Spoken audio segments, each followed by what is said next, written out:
Hello friends, welcome to આઈસીએસના digital platform પર હું નીલકંઠ મિયાણી આપનું હાર્દિક સ્વાગત કરું છું. મિત્રો, જેવી રીતે બેન્કિંગ સેક્ટર આપણા દેશની પાયાની મહત્ત્વની સેવા છે, બરાબર, બધા જ ક્ષેત્રો માટે, એવી ને એવી રીતે જેટલી પણ આર્થિક પ્રવૃત્તિઓ થાય છે જેના બદલામાં કશુંક મેળવવાની ભાવના છે, એ તમામે તમામ આર્થિક પ્રવૃત્તિઓમાં નાણું છે સૌથી અગત્યની બાબત છે.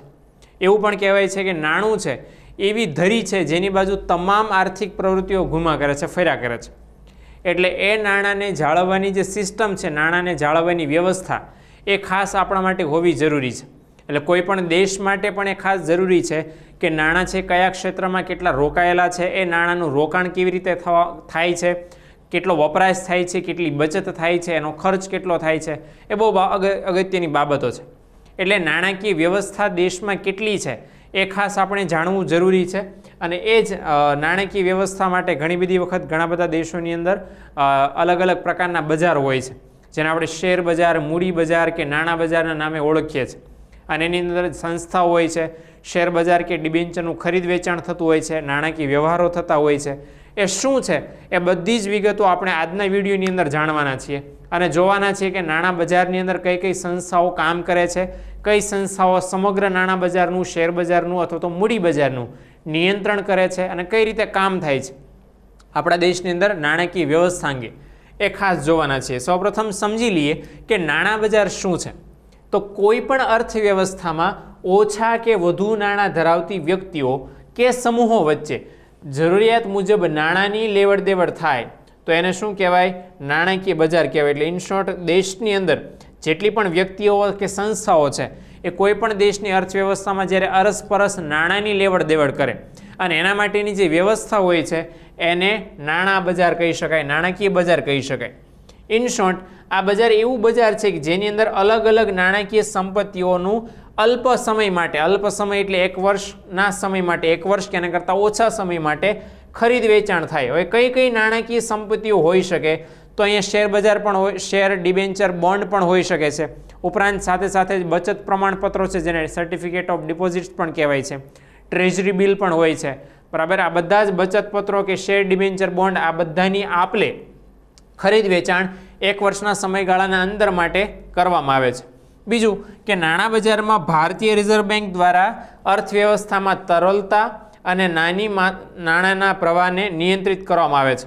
ખાસ કરીને છે રિઝર્વ બેંક ઓફ ઇન્ડિયા એ સેબી અંતર્ગત છે એ આખા નાણાં બજારનું કંટ્રોલિંગ કરે છે અને સતત નાણાંનો પુરવઠો જળવાઈ રહે, વધી પણ ન જાય અને ઘટી પણ ન જાય, એ માટે સતત ધ્યાન રાખવાનું કામ છે રિઝર્વ બેંક ઓફ ઇન્ડિયા આપણને કરતી જોવા મળે છે.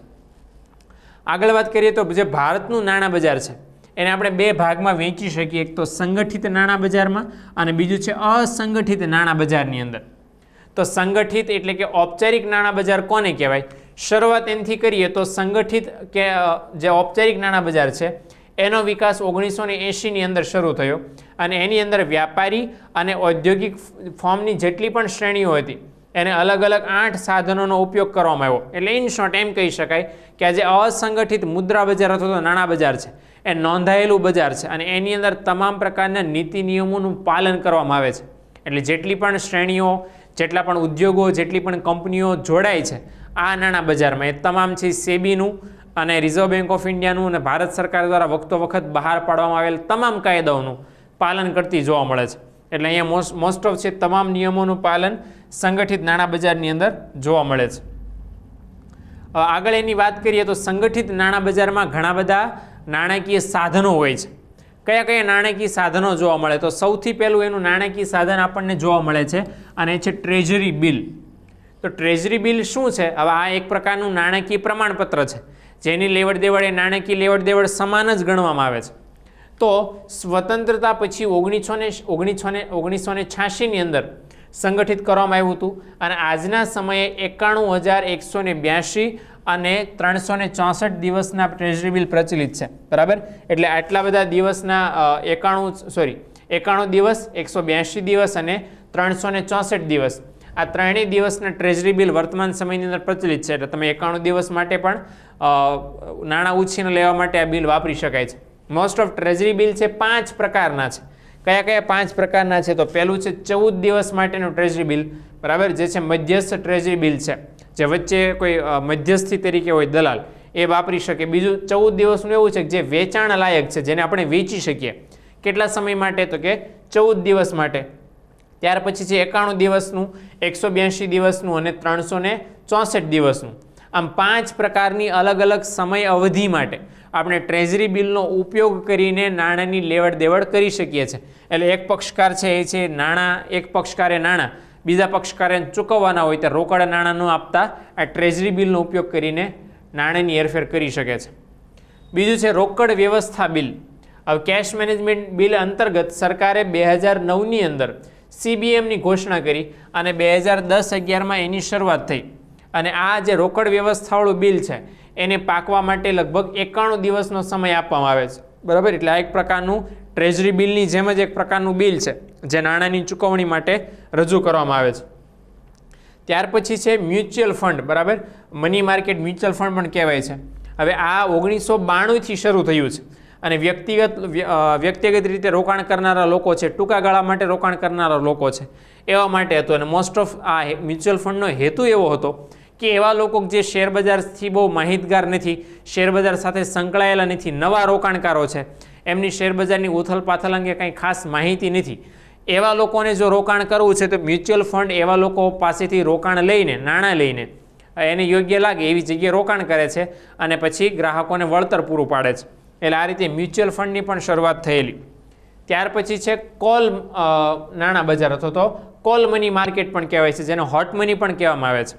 હવે અહીંયા કોલ મની અથવા તો કોલ નાણાં બજાર શું છે? એકદમ સરળ ટર્મ છે સમજવાની, કે આ અંતર્ગત એક બેંક છે એ બીજી બેંક પાસેથી જ્યારે નાણાં ઉછીના લે શોર્ટ ટાઈમ માટે, મોસ્ટ ઓફ છે 1 દિવસ માટે પણ લેતી હોય છે અથવા તો 15 દિવસ કે એના કરતાં ઓછા સમય માટે લેતી હોય છે. તો એ સમયગાળા માટે જો એક બેંક બીજી બેંક પાસેથી નાણાં ઉછીના મેળવે તો એને કહેવાય કોલ મની માર્કેટ. જો એ લખ્યું છે કે આ બજારમાંથી વધારેમાં વધારે 14 દિવસો સુધી જ ઉધાર લઈ શકાય અને મોસ્ટ ઓફ આ એક બેંકો છે એ બીજી બેંક સાથે આ નાણાંની આપ-લે કરે છે. મોટાભાગે 1 દિવસ માટે વાપરવામાં આવે છે.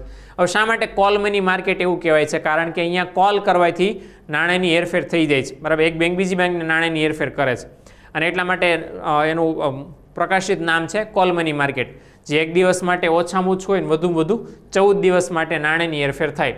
એટલે જો 14 દિવસ માટે હોય તો એને શોર્ટ નોટિસ કહેવાય અને જો 24 કલાક માટે હોય 1 દિવસ માટે તો પછી એને કોલ મની કહેવામાં આવે છે. અને મોસ્ટ ઓફ આંતર બેન્કિંગ જે નાણાંની લેવડ દેવડ છે એની અંદર થતી જોવા મળે છે. ઉપરાંત આગળના વિડીયોમાં આપણે જોઈ ગયા છીએ કે રેપો રેટ અને રિવર્સ રેપો રેટ એ પણ નાણાં બજારના અગત્યના સાધનો છે, જેનો ઉપયોગ રિઝર્વ બેંક ઓફ ઇન્ડિયા વખતો વખત મંદીમાં અને ફુગાવાની અંદર ફેરફાર કરીને કરતી જોવા મળે છે. એ અંતર્ગત રિઝર્વ બેંક ઓફ ઇન્ડિયાનું બેંકો છે એ બધી બેંકોનું શાખ નિયંત્રણ કરવાનું કામ RBI કરે છે આ બંને રેટ દ્વારા. ત્યાર પછીનું છે જમા પ્રમાણપત્ર, એટલે કે કેશ ઓફ ડિપોઝિટ, બરાબર, કે ગ્રાહક પાસેથી કેટલી રકમ જમા છે, જે તે નાણાં લેનાર વ્યક્તિ પાસે કેટલી રકમ જમા છે એનું પણ એક પ્રમાણ છે. અને થાપણનું પ્રમાણપત્ર પણ કહેવાય છે. એટલે થાપણના પ્રમાણપત્રો છે એક પ્રકારના બચત પત્રો પણ કહી શકાય કે સરકારને અમુક રકમ આપીને બદલામાં એ પ્રમાણપત્ર મેળવવામાં આવે છે. એ અમુક વર્ષ હોય, 2 વર્ષ, 5 વર્ષ, 10 વર્ષ, તો એ સમયગાળા માટે આપણે સરકારને અથવા તો સરકારની જે સંસ્થા છે, બેંકો છે, એને એ રીતે આપણે સર્ટિફિકેટ નાણાં આપી શકીએ, બદલામાં આપણને આ જમા પ્રમાણપત્ર મળે છે. એનો પણ ઉપયોગ આપણે નાણાંની હેરફેર માટે, પૈસાની બચત કરવા માટે કરી શકીએ છીએ. ઉપરાંત છે વાણિજ્યિક પત્રક છે, જેને કોમર્શિયલ પેપર પણ કહેવાય છે. આ પણ એક પ્રકારનું બચત પ્રમાણપત્ર છે જે ટૂંકા ગાળા માટે નાણાંની બચત કરવા માટે ઉપયોગી છે. Most of reserve bank of India બહાર પાડે છે. ઉપરાંત છે વાણિજ્યિક બિલ, કોમર્શિયલ બિલ, જેને CB પણ કહેવાય છે.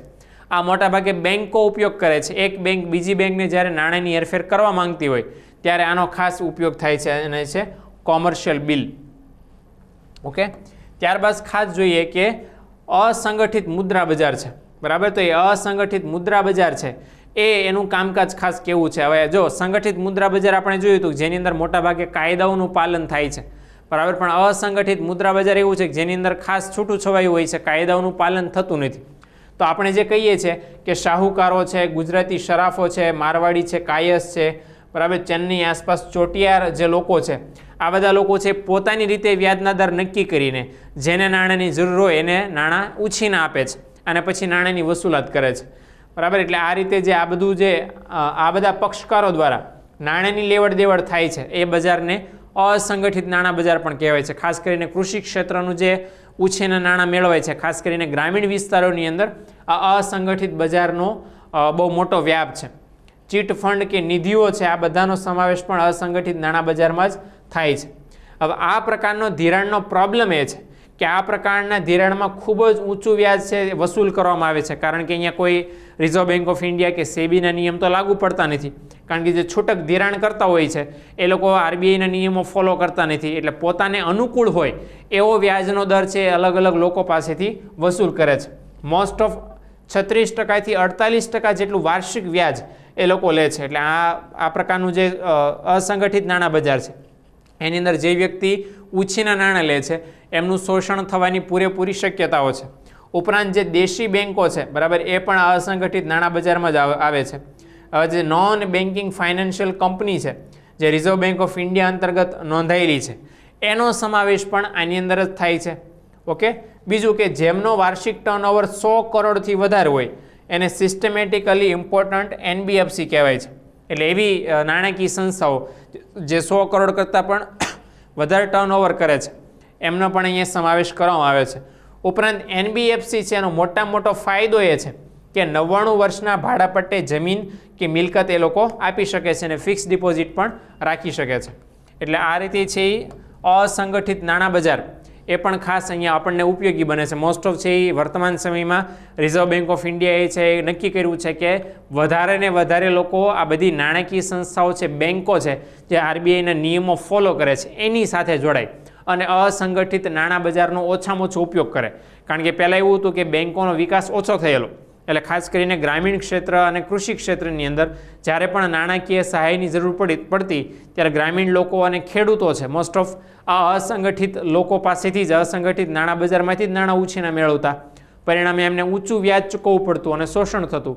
એટલે એ દૂર થાય એના માટે સરકારે નાબાર્ડ જેવી સંસ્થાની રચના કરી છે જે ખેડૂતોને ઓછા વ્યાજના દરે નાણાકીય સહાય આપવાની સુવિધા આપે છે. બેન્કોનો વ્યાપ પણ રિઝર્વ બેંક ઓફ ઇન્ડિયાએ વધાર્યો છે, જેથી વધારે ને વધારે લોકો નાણાકીય સહાય મેળવવા માટે બેન્કો પર આધાર રાખે, અસંગઠિત નાણાં બજાર પર નહીં, બરાબર. ત્યાર પછી છે બીજું અગત્યનું બજાર છે અને છે કેપિટલ માર્કેટ. એ છે મૂડી બજાર કે જેની અંદર અલગ અલગ પ્રકારની નાણાકીય સંપત્તિઓનું લાંબા સમય માટે, દીર્ઘ સમય માટે ખરીદ વેચાણ થાય છે. એટલે આપણે એમ કહી શકીએ કે જેટલા પણ નાણાકીય પ્રમાણપત્રો છે, બચત પત્રો છે, બરાબર, એ જે વ્યવહારો છે જો ટૂંકા ગાળા માટે થતા હોય તો એ નાણાં બજાર કહેવાય. અને એવું બજાર કે જેની અંદર તમામ બચત પત્રો, નાણાપત્રો, પ્રમાણપત્રો આ બધાની આપલે લાંબા સમયગાળા માટે થવાની હોય તો એને મૂડી બજાર એટલે કે કેપિટલ માર્કેટ પણ કહી શકાય. હવે આવું મૂડી બજાર છે એ બે ભાગની અંદર વહેંચવામાં આવે છે. એક તો પ્રાથમિક મૂડી બજાર છે અને બીજું છે દ્વિતીય અથવા તો ગૌણ મૂડી બજાર છે. ઓકે. હવે આ મૂડી બજારની અંદર મોસ્ટ ઓફ આપણે કહીએ તો કે શેર બજાર ને ડિબેન્ચર ને શેર ડિબેન્ચર બોન્ડ ને આ બધાની આપલે મોસ્ટ ઓફ કરવામાં આવે છે. હવે ખાસ જોઈ લઈએ કે મૂડી બજાર અને નાણાં બજાર બંને વચ્ચે ડિફરન્સ શું છે. તો મૂડી બજાર એટલે નાણાકીય સંપત્તિનું લાંબા ગાળા માટે ખરીદ વેચાણ થાય. મોસ્ટ ઓફ આ સમય કેવો હોય તો કે 1 વર્ષ કે એના કરતાં વધારે. જ્યારે નાણાં બજાર છે એની અંદર નાણાકીય સંપત્તિનો ટૂંકા ગાળા માટે ખરીદ વેચાણ થાય, એટલે મોસ્ટ ઓફ 1 વર્ષ કે એના કરતાં ઓછો. મૂડી બજારની અંદર કઈ કઈ વસ્તુનું ખરીદ વેચાણ થાય તો કે શેર, ડિબેન્ચર, બોન્ડ અને અન્ય પ્રતિભૂતિઓ એટલે કે અન્ય બધા બચત પ્રમાણપત્રો ને એવું બધું. મોસ્ટ ઓફ શેર, ડિબેન્ચર ને બોન્ડ મૂડી બજારના અગત્યના ઘટકો છે. જ્યારે નાણાં બજારની અંદર ટ્રેઝરી બિલ છે, વાણિજ્યિક બિલ છે, વ્યાપાર પત્ર છે, થાપણોનું પ્રમાણપત્ર છે, જમા પ્રમાણપત્ર છે, આ બધાની આપલે આ નાણાં બજારની અંદર થાય. બીજું કે મૂડી બજાર છે એની અંદર કોણ કોણ જોવા મળે તો કે દલાલ જોવા મળે, મોસ્ટ ઓફ આપણે જેને કહીએ છીએ શેર દલાલ. ઉપરાંત સાથે સાથે મ્યુચ્યુઅલ ફંડ પણ જોવા મળે. ઘણી બધી બેન્કો મ્યુચ્યુઅલ ફંડની સ્થાપના કરે છે. ફરીવાર મ્યુચ્યુઅલ ફંડ શું છે કે એવી સંસ્થા છે કે જેની અંદર લોકો નાણાંનું રોકાણ કરે. એવા લોકો જે લોકોને શેર બજારમાં કંઈ ખાસ ખબર નથી અને નિયમોની જાણ નથી, પરંતુ છતાં નાણાં રોકવા માગે છે, એ બધા નાણાં છે મ્યુચ્યુઅલ ફંડમાં રોકે. મ્યુચ્યુઅલ ફંડ છે એ શું કરે તો કે એ નાણાંનું રોકાણ એને જાણકારી હોય નિષ્ણાતો દ્વારા એવી કોઈ સંસ્થામાં રોકે અને પછી જે વળતર આપે એ ગ્રાહકોને અમુક કમિશન કાપીને પૂરું પાડે. બરાબર, ગ્રાહકો વતી. તો ગ્રાહકો વતી રોકાણ કરવાનું કામ કરતી સંસ્થા મ્યુચ્યુઅલ ફંડ કરે છે, એ પણ મૂડી બજારમાં જોવા મળે. ઉપરાંત ઘણી બધી નાણાકીય સંસ્થાઓ અને રોકાણકારો છે એ એની અંદર ભાગ લે છે. નાણાં બજારની વાત કરીએ તો રિઝર્વ બેંક ઓફ ઇન્ડિયા છે, બધી વાણિજ્ય બેન્કો છે, ગેર બેન્કિંગ નાણાકીય કંપનીઓ એટલે કે NBFC, non banking financial corporation, બરાબર, તો NBFC છે પણ એની અંદર જોવા મળે છે. એટલે ખાસ આ બધા પક્ષકારો અલગ અલગ પ્રકારની સાથે અલગ અલગ બજારની સાથે જોડાયેલા છે. હવે આખું જે મૂડી બજાર છે કેપિટલ માર્કેટ, એનું સંચાલન અને નિયંત્રણ સેબી દ્વારા થાય છે, જેની રચના 1992ની અંદર કરવામાં આવેલી. સેબીનું ફૂલ ફોર્મ થાય છે security and exchange board of India. આ સેબી છે એના દ્વારા મૂડી બજારનું સંચાલન પણ થાય છે અને નિયંત્રણ પણ થાય છે. હવે એટલા માટે સેબી અહીંયા ખાસ અગત્યનું છે, કારણ કે કોઈ પણ નાનામાં નાના રોકાણકારનું પણ શોષણ ન થાય એના માટે ખાસ કાયદાઓ ઘડવાનું અને નિયમોનું પાલન કરાવવાનું કામ સેબી દ્વારા કરવામાં આવે છે. જ્યારે નાણાં બજાર છે એ નાણાં બજારનું સંચાલન અને નિયંત્રણ કોના દ્વારા થાય છે? તો કે reserve bank of India RBI દ્વારા કરવામાં આવે છે. એટલે આ રીતે કહી શકાય કે બંનેની વચ્ચે આટલો મુખ્ય આ તફાવત છે. હવે નાણાં બજારની વાત કરીએ તો નાણાં બજારની અંદર બે મુખ્ય આપણે પ્રકાર પાડ્યા હતા, સંગઠિત અને અસંગઠિત નાણાં બજાર. તો સંગઠિત નાણાં બજારની વાત કરીએ તો આ ઉપનાણાં બજાર છે, બરાબર. એની અંદર બેન્કો દ્વારા ગ્રાહકોને અપાતા ટાઈમ ડિપોઝિટ છે, ઉપરાંત પુનઃ ખરીદીનો કરાર છે, આ બધા વસ્તુઓનો સમાવેશ નાણાં બજારની અંદર થાય છે. ઉપરાંત એક અઠવાડિયાથી ઓછા સમય માટે કરાતો કરાર કે જેની અંદર થાપણને નક્કી કરેલ તારીખે ફરીથી ખરીદવામાં આવે તો એને પુનઃ ખરીદીનો કરાર કહેવાય. ઉપરાંત અહીંયા inter bank call money market પણ છે, જેની અંદર 24 કલાક માટે અથવા તો ઓછામાં ઓછા વધુમાં વધુ 14 દિવસ માટે અહીંયા એક બેંક બીજી બેંક પાસેથી તત્કાલ જરૂરિયાત માટે નાણાંની આપલે કરે છે, બરાબર. એટલે આ રીતે છે એ નાણાંની આપલે થાય છે. ઉપરાંત હુંડી બજાર પણ અહીંયા જોવા મળે છે, જેની અંદર હુંડીઓ છે. વર્તમાન સમયમાં તો આનો ખાસ ઉપયોગ નથી, બરાબર, પરંતુ હુંડી બજાર પણ છે જેની અંદર વાણિજ્યિક હુંડી હોય છે, જેમાં બેન્કો અને વાણિજ્ય વેપારીઓ છે એમની વચ્ચે આ બધા દસ્તાવેજોની આપલે થાય છે. ઓકે. ઉપરાંત ટ્રેઝરી બિલ પણ જોડાયેલા છે. આપણે આગળ વાત કરીએ એમ કે 91 દિવસ, 182 દિવસ અને 364 દિવસ આ બધાના ટ્રેઝરી બિલ જોવા મળે છે. ઉપરાંત વાણિજ્યિક યંત્રો પણ હોય છે, વાણિજ્યિક પેપર્સ, કે જેમાં 500 કરોડથી વધારેનું ટર્નઓવર હોય એવી કોઈ પણ કંપની છે કોમર્શિયલ પેપર બહાર પાડી શકે છે અને બચતના પ્રમાણપત્ર તરીકે, થાપણના પ્રમાણપત્ર તરીકે કે નાણાકીય લેવડ દેવડ માટે વાપરી શકે છે. ઓકે, ચાલો. એટલે આ રીતે નાણાં બજાર ખાસ અગત્યનું છે. એવી ને એવી રીતે છે મૂડી બજાર છે. તો મૂડી બજારની અંદર પણ બે ભાગ પાડવામાં આવે છે, પ્રાથમિક બજાર અને બીજું છે દ્વિતીય બજાર. હવે પ્રાથમિક બજાર છે એને ન્યૂ ઇશ્યુ માર્કેટ પણ કહેવાય છે. એટલે ઘણી બધી વખત જ્યારે કંપની પહેલી વખત શેર બહાર પાડે, નવા શેર અથવા તો નવા બોન્ડ, નવા ડિબેન્ચર, અને એનું ખરીદ વેચાણ જે બજારમાં થાય એને પ્રાથમિક બજાર કહેવાય, પ્રાથમિક મૂડી બજાર પણ કહેવાય. તો ફરીવાર કે અહીંયા નવા શેર કે બોન્ડ બહાર પાડવામાં આવે છે. બોન્ડની વાત કરીએ તો બોન્ડ છે એ માત્ર કોણ વર્તમાન સમયમાં બહાર પાડે છે? સરકાર. જ્યારે શેર કે ડિબેન્ચર કોઈ પણ કંપની બહાર પાડી શકે છે, એમાં પણ જાહેર કંપની હોય એ જ, જેને જોઈન્ટ સ્ટોક કંપની પણ કહેવાય છે, એ શેર બહાર પાડે. એટલે ઇન શોર્ટ પહેલી વખત જ્યારે કોઈ કંપની શેર કે ડિબેન્ચર, નવા શેર ડિબેન્ચર બહાર પાડતી હોય ત્યારે એ ડિબેન્ચર જેની અંદર બહાર પડે એને કહેવાય પ્રાથમિક બજાર. ઉપરાંત કંપનીઓ છે શેર પણ બહાર પાડે છે અને બોન્ડ પણ બહાર પાડે છે અને એને કહેવાય છે સ્ટોક માર્કેટ. હવે સ્ટોક માર્કેટની અંદર એટલે કે શેર બજારની અંદર શેર અને બોન્ડની ખરીદી અથવા તો અદલા બદલી અથવા તો વેચાણ કરવામાં આવે છે. સ્ટોક બજારના ઉદાહરણો આપણી સામે બે છે કે BSE બોમ્બે સ્ટોક એક્સચેન્જ અને NSE નેશનલ સ્ટોક એક્સચેન્જ. આ બંને સ્ટોક એક્સચેન્જ એવા છે કે જે શેર રોકાણકારોને, શેર દલાલોને, શેરના મધ્યસ્થીઓને શેરની ખરીદ વેચાણનું, અદલા બદલીનું કે વેચાણનું કામ આપણને કરવાનું પ્લેટફોર્મ પૂરું પાડે છે. એટલે આ રીતે જોવા જઈએ તો પ્રાથમિક બજારની અંદર નવા શેરનું ખરીદ વેચાણ કે અદલા બદલી આપણને જોવા મળે છે. બીજું છે કોમોડિટી બજાર કે જેની અંદર વસ્તુઓ, દાખલા તરીકે ઘઉં છે, ચોખા છે, કોફી છે, ખાંડ છે, આ બધાની આપલે થાય એ જોવા મળે છે. ઉપરાંત ખનિજો જેમ કે પેટ્રોલિયમ છે એ બધાનું ખરીદ વેચાણ અહીંયા આપણને ખાસ કોમોડિટી બજારની અંદર થાય છે. તો આપણે જે માર્કેટિંગ યાર્ડ કે APMC જોઈએ છે એ ખાસ આ કોમોડિટી બજારનો હિસ્સો મહત્વનો છે કે જેની અંદર મોટા જથ્થામાં અને નાના જથ્થામાં આ બધી જ વસ્તુઓની આપલે છે થતી આપણને જોવા મળે છે. ત્યાર પછીનું બજાર છે મૂડી બજારનો બીજો હિસ્સો અને એ છે દ્વિતીય બજાર અથવા તો ગૌણ બજાર પણ એને કહેવાય છે. હવે અહીંયા બે પ્રકારે છે ચીજ વસ્તુની આપ-લે થાય છે, એક તો ફ્યુચર અને બીજું છે ફોરવર્ડ. હવે ફ્યુચર એટલે શું કે વસ્તુ છે ભવિષ્યમાં ખરીદવામાં આવશે, બરાબર, એવો છે વર્તમાન સમયમાં બાંહેધરી કરાર કરવામાં આવે. દાખલા તરીકે મોસ્ટ ઓફ છે એ કંપનીઓ આવો કરાર કરાવે છે જેને બાંહેધરી કરાર પણ કહેવાય. મોસ્ટ ઓફ કંપની પહેલી વખત જ્યારે શેર બહાર પાડવાની હોય, બરાબર, કોઈ કામ કરવાની હોય, ત્યાં સિમ્પલ વાત છે કે ઘણી બધી વખત શેર પૂરેપૂરા વેચાય નહીં, ગ્રાહકો ખરીદે નહીં. તો એક એવો નિયમ છે કંપની ધારા 1956નો નવો કંપની ધારો બન્યો છે 2013નો, એ પ્રમાણે કે કંપનીએ માની લો કે શેર બહાર પાડ્યા અને 90 દિવસની અંદર કંપનીએ બહાર પાડેલ શેરના 90% શેર ન વેચાય, ગ્રાહકો ન ખરીદે, શેરધારકો ન ખરીદે, તો 90% કરતાં ઓછા ખરીદાય 90 દિવસમાં, તો પરિણામ એ આવે કે કંપનીએ એને મળેલી તમામ રકમ શેરધારકોને પાછી આપી દેવી પડે અને ફરી વખત IPO, બરાબર, ઇનિશિયલ પબ્લિક ઓફર બહાર પાડવા પડે. હવે પહેલી વખત શેર બહાર પાડે અને 90% રકમ છે એ બેંક કોઈ પણ કંપનીને ન મળે તો મતલબ એવો થયો કે ગ્રાહકોને કંપનીમાં વિશ્વાસ નથી, એટલે કંપનીની પ્રતિષ્ઠાને નુકસાન પહોંચે. આવું ન થાય એટલા માટે કંપની શું કરે, કોઈ બેંક સાથે કે કોઈ ચોક્કસ નાણાકીય સંસ્થા સાથે કરાર કરે કે જો 90 દિવસમાં છે 90% કે એના કરતાં ઓછી રકમ છે એના શેર વેચાય તો બાકીના ટકા જેટલા શેર નથી વેચાણા એટલા શેર છે નાણાકીય સંસ્થા ખરીદી લે. એટલે ભવિષ્યની અંદર જો આ વસ્તુ છે શેર ન વેચાય તો ખરીદી લેવાની બાંહેધરી આપવામાં આવે તો એ બાંહેધરી કરાર ફ્યુચર તરીકે હોય. ઉપરાંત છે ફોરવર્ડ છે, જેની અંદર કંપની કે પેઢીની ખાનગી માહિતી જાણીને કંપની રોકાણ કરવાની હોય, એમાં શેર ખરીદવા માંગે અને નફો કમાવાનો હોય.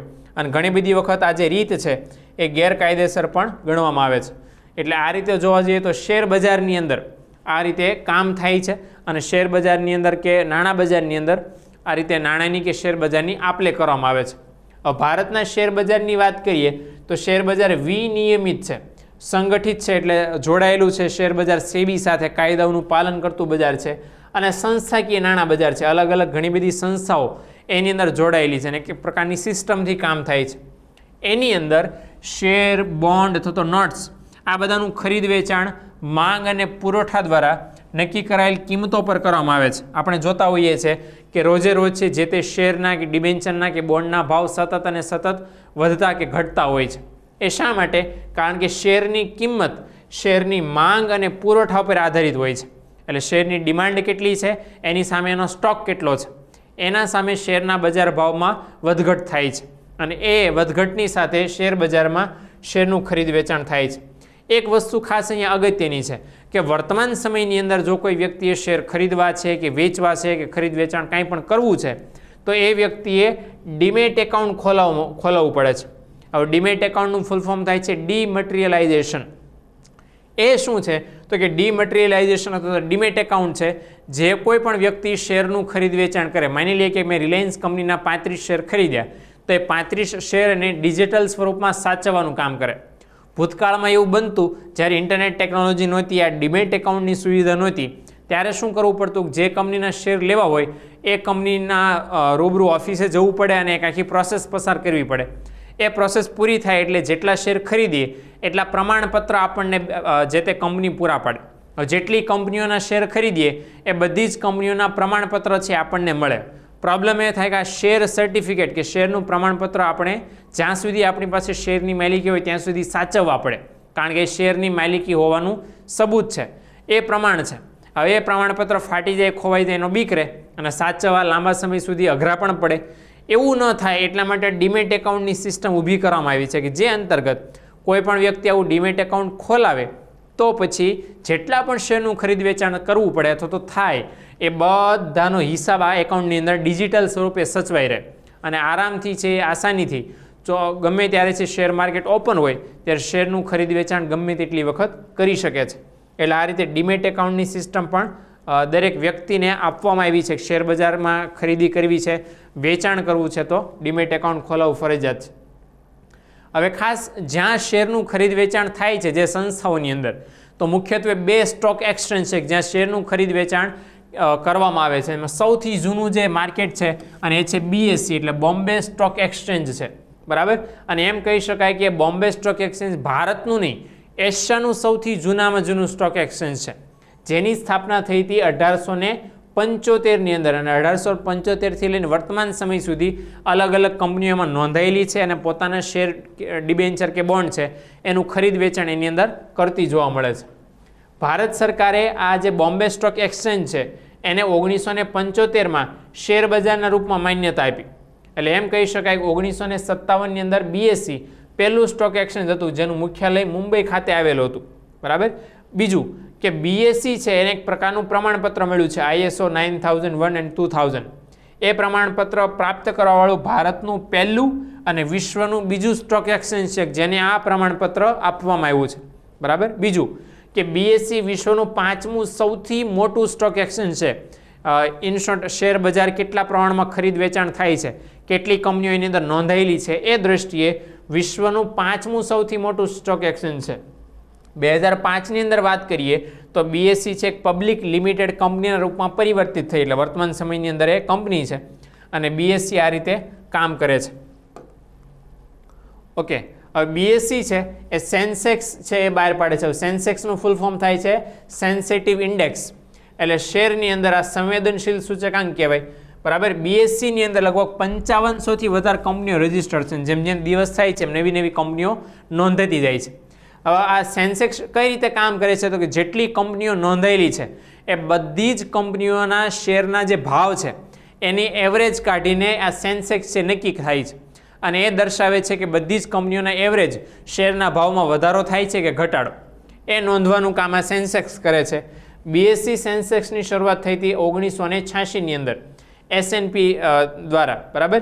અને એનો આધાર વર્ષ કયો છે 1978-79. ત્યારથી આ બધું કામ શરૂ થયું છે અને આ સેન્સેક્સને ભારતીય સ્ટોક માર્કેટનો પ્રતિનિધિ અથવા તો એજન્ટ તરીકે પણ ઓળખાય છે. મોસ્ટ ઓફ સેન્સેક્સ છે દર્શાવે છે કે શેર બજારમાં મોસ્ટ ઓફ કંપનીના ભાવમાં વધારો થઈ રહ્યો છે કે ઘટાડો, અને એના આધારે શેર બજારમાં ખરીદી કરવી કે નહીં, રોકાણ કરવું કે નહીં, શેર બજારમાં શેરનું વેચાણ કરી શકાય કે નહીં, એ ખાસ સૌથી વધારે નિર્ણયો લઈ શકાય છે. અને એટલા જ માટે શેર બજારનો પ્રતિનિધિ, સ્ટોક માર્કેટનો પ્રતિનિધિ સેન્સેક્સને ગણવામાં આવે છે. બીજું એક મોટું માર્કેટ છે BSE સિવાયનું અને એ છે NSE. તો એવું હતું કે સૌથી જૂનામાં જૂનું સ્ટોક માર્કેટ BSE હતું, એટલે એક રીતે કહી શકાય કે એનો ઇજારો હતો. એટલે એ ઇજારાને તોડવા માટે 1991ની અંદર ફેરવાની કમિટીએ NSEની સ્થાપના કરી. એનું ફૂલ ફોર્મ શું થાય છે તો કે નેશનલ સ્ટોક એક્સચેન્જ. અને 1992ની અંદર આ NSE નામની સંસ્થાની શરૂઆત થઈ. 1993માં એપ્રિલ 1993માં SEBીએ આ સ્ટોક એક્સચેન્જના રૂપમાં NSEને માન્યતા આપી અને IDBI નામની કંપની છે, industrial development bank of India, એ એની NSEની મુખ્ય કંપની છે. બરાબર. ઉપરાંત આ NSE છે એટલે કે રાષ્ટ્રીય શેર માર્કેટ, એનું મુખ્યાલય ક્યાં આવ્યું છે તો કે મુંબઈમાં આવ્યું છે અને ટેકનોલોજીની દ્રષ્ટિએ ભારતનું સૌથી મોટું અને કારોબારી એટલે કે વેપારની દ્રષ્ટિએ વિશ્વનું ત્રીજું સૌથી મોટું સ્ટોક એક્સચેન્જ છે. બરાબર. એટલે જેમ BSEની અંદર 5500થી વધારે કંપનીઓ નોંધાયેલી છે એમ NSEની અંદર પણ આ રીતે કંપની નોંધાઈ છે. ઓકે. ત્યાર પછીનો એક ટર્મ છે નિફ્ટી. બરાબર. આ નિફ્ટી શું છે તો કે નિફ્ટી છે એ મુખ્ય સૂચકાંક છે સેન્સેક્સની જેમ જ. સેન્સેક્સની અંદર 30 મુખ્ય કંપનીઓ છે એના શેરની એવરેજ કાઢીને દર્શાવવામાં આવે, જ્યારે નિફ્ટી છે એમાં મુખ્ય 50 કંપનીઓ હોય એ કંપનીઓના આધારે છે નિફ્ટીનો સૂચકાંક બહાર પડે. એટલે ઇન શોર્ટ આપણે જે આખો સ્કેલ જોતા હોઈએ છીએ આ રીતનો, બરાબર, કોઈ પણ હોય. હવે એ સેન્સેક્સ પણ છે અને નિફ્ટી પણ છે. તો સેન્સેક્સની અંદર 30 મેજર કંપનીઓ છે એમની એવરેજ હોય અને ફરીવાર નિફ્ટીની અંદર 50 મુખ્ય કંપનીઓ, મોટી કંપનીઓ છે એમના શેરના ભાવને ધ્યાનમાં રાખીને આ એક સૂચકાંક તૈયાર કરવામાં આવે છે. જ્યારે પણ સૂચકાંક તૈયાર થાય ત્યારે એના આધાર વર્ષ 1995ને ધ્યાનમાં લેવામાં આવે છે. ઓકે. અને એના માટેનું આધાર મૂલ્ય કેટલું છે 1000 છે. ઓછામાં ઓછી નિફ્ટી કેટલી હોય 1000 હોય, ત્યાર પછી મૂલ્યમાં વધારો થાય છે. ઉપરાંત આ નિફ્ટી સૂચકાંકને જાણવા માટે ફ્રી ફ્લોટ માર્કેટ કેપિટલાઇઝેશન એનો ઉપયોગ કરવામાં આવે છે. ઉપરાંત નેશનલ સ્ટોક એક્સચેન્જથી સંબંધિત આ સૂચકાંક 1996ના વર્ષમાં NSE 50ના નામથી શરૂ થયું, જેને 1998ની અંદર બદલીને S&P CNX એ કરી દેવામાં આવ્યું છે.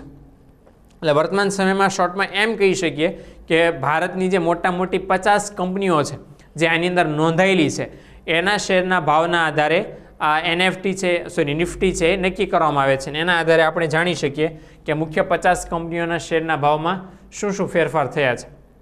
હવે આપણે આગળ વાત કરી હતી કે કોઈ પણ વ્યક્તિ કે જેણે અથવા તો સંસ્થા અથવા તો દલાલ કે જેણે શેર બજારની અંદર ખરીદ વેચાણ કરવું છે, રોકાણ કરવું છે, તો એની પાસે ડીમેટ ખાતું ખોલાવવું પડે, હોવું જોઈએ.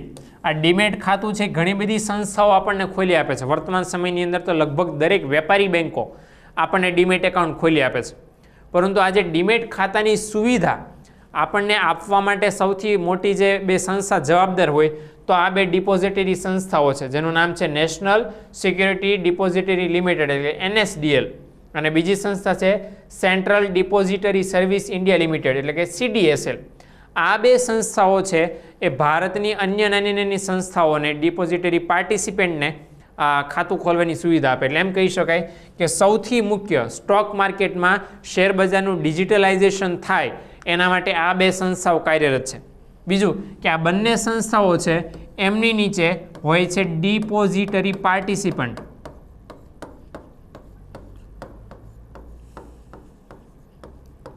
આ જે ડિપોઝિટરી પાર્ટિસિપન્ટ હોય એ કોણ હોય તો કે એ છે મોટા ભાગે બેન્કો હોય, બરાબર, પછી દલાલો હોય અથવા તો નાણાકીય સંસ્થાઓ હોય, આ બધા લોકો હોય.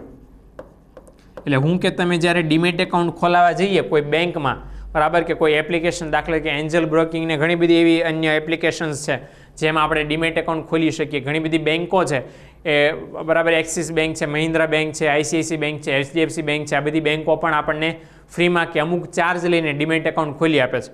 તો જેટલી પણ બેન્કો, દલાલો, નાણાકીય સંસ્થાઓ ડીમેટ એકાઉન્ટ ખોલી આપે છે એ બધાને શું કહેવાય? ડિપોઝિટરી પાર્ટિસિપન્ટ કહેવાય. અને આ ડિપોઝિટરી પાર્ટિસિપન્ટ તરીકે કામ કરવાની સત્તા કોણ પૂરી પાડે? કાં તો NSDL કાં તો CDSL પૂરી પાડે. એટલે શોર્ટ આ બંને સંસ્થાઓ, બંને કંપનીઓ છે એ આ રીતે બજારની અંદર કામ કરે છે. ઓકે, હવે બંને ડિપોઝિટરી સંસ્થાઓ આખું મૂડી બજાર એને કંટ્રોલ કરવા માટેનું સૌથી મહત્વની સંસ્થા હોય, નામ હોય તો એ છે ભારતીય પ્રતિભૂતિ અને વિનિમય બોર્ડ એટલે કે security and exchange board of India. શોર્ટમાં એને ઓળખવામાં આવે છે સેબી તરીકે. જો ને સૌપ્રથમ જ્યારે શેરબજારની શરૂઆત થઈ ત્યારે કોઈ એક મધ્યસ્થ સંસ્થાનું નિયંત્રણ નહોતું, બરાબર. રિઝર્વ બેંક ઓફ ઇન્ડિયા છે અને નાણાં મંત્રાલય છે એ આ રીતે શેરબજારનું નિયંત્રણ કરતા. પણ પ્રોબ્લેમ એ હતા કે ઘણી બધી છટકબારીઓ અને કાયદામાં ગૂંચના લીધે ઘણું બધું શોષણ નાના રોકાણકારોનું થતું. એ બધું અટકાવવા માટે છે એ સરકાર દ્વારા 12 એપ્રિલ 1992ના રોજ સેબીને એક ખાસ સંવિધાનિક બંધારણીય દરજ્જો આપવામાં આવ્યો અને સ્વતંત્ર રૂપે છે એ શેરબજારનું નિયંત્રણ કરી શકે, સંચાલન કરી શકે, નિયમો ઘડી શકે એ માટે એની સત્તા સોંપવામાં આવી છે. ઉપરાંત છે 25 જાન્યુઆરી 1995ના રોજ સરકાર દ્વારા જે આદેશ નક્કી થયો એ અંતર્ગત સેબીને નિયંત્રિત શક્તિ પ્રદાન કરવામાં આવી છે. નિયંત્રિત શક્તિ એટલે શું? કે સેબીને એવું લાગે કંઈક ખોટું થઈ રહ્યું છે કોઈ કંપની દ્વારા તો એનું નિયંત્રણ છે સેબી કરી શકે, દંડ પણ ખાસ કરી શકે છે. ઉપરાંત વર્તમાનની અંદર કાનૂન અને નિયંત્રણમાં પરિવર્તન કરવાની સત્તા પણ સેબીને છે. ઓકે, એટલે સેબી છે શેરબજારના જેટલા પણ નિયમો છે, માર્ગદર્શિકાઓ છે એની અંદર પણ સુધારા વધારા કરવાનું કામ છે એ શરૂ કરે છે. આજે સેબી છે security exchange board of India, એનું મુખ્યાલય એટલે કે હેડક્વાર્ટર આવ્યું છે મુંબઈની અંદર અને 1992થી શેરબજારનું સંચાલન અને નિયંત્રણ કરે છે.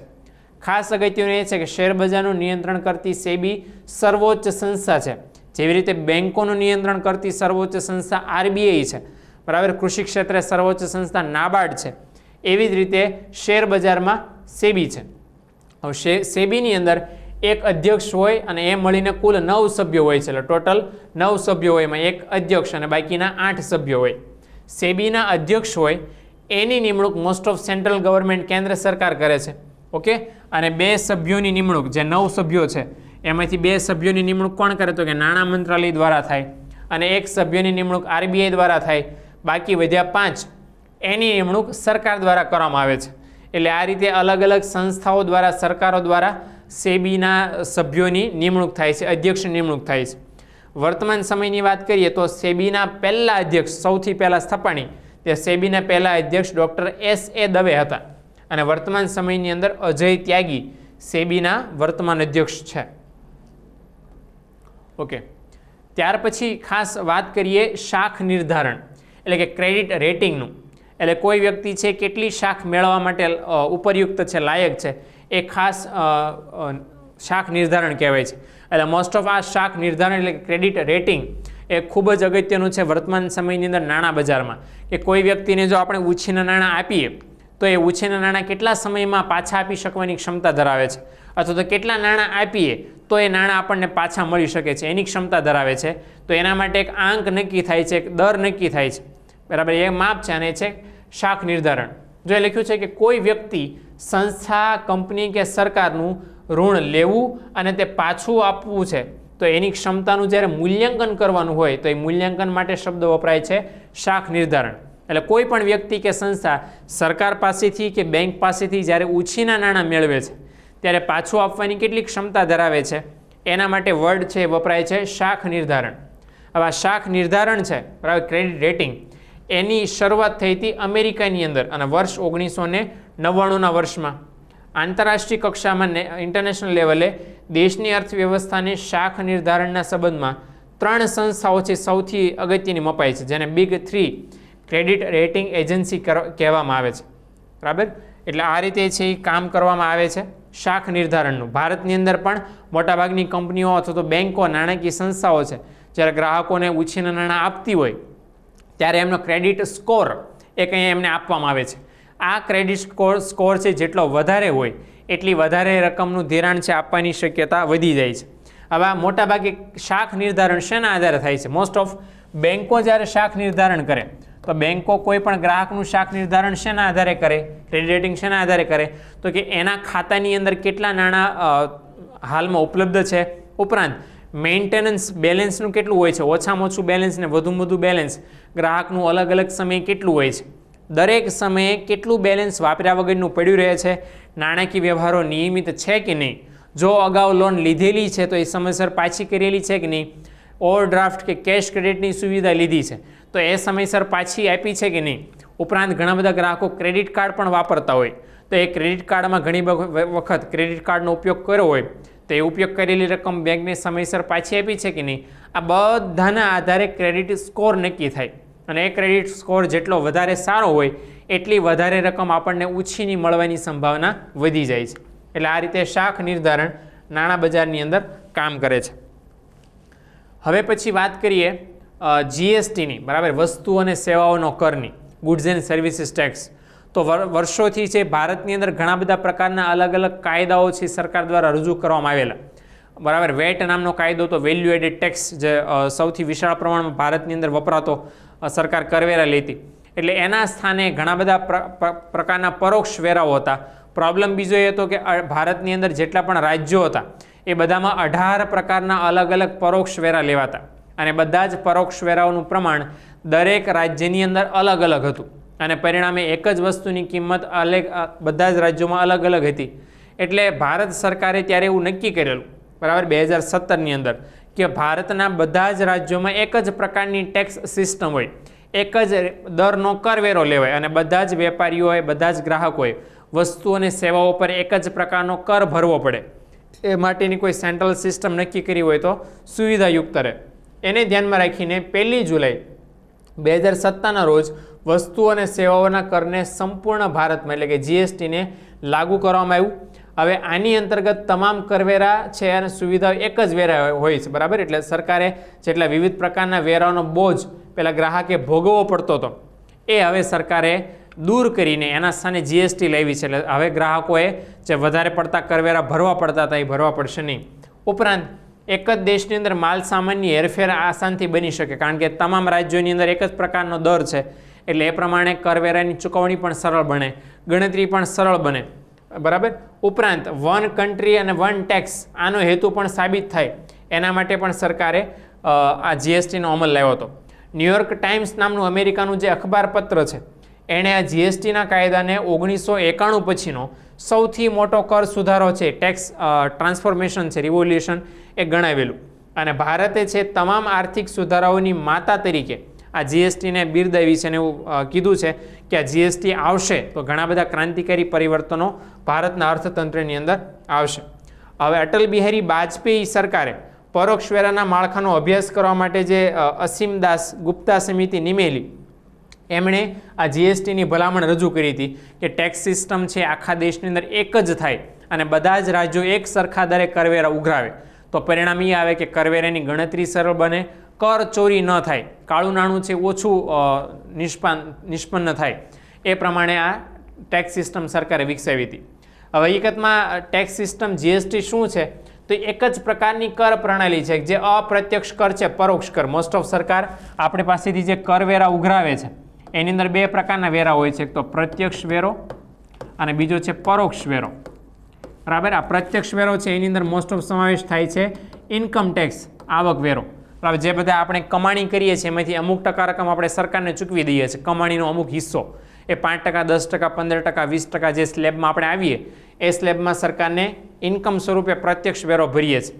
જ્યારે આપણે પરોક્ષ રીતે વસ્તુ કે સેવાઓ ખરીદીએ ત્યારે એના ઉપર જે વેરો લાગેલો હોય, એટલે આપણે જ્યારે વસ્તુ કે સેવાઓ ખરીદીએ ને ઓટોમેટિક એની કિંમતની અંદર વેરા સમાયેલા હોય.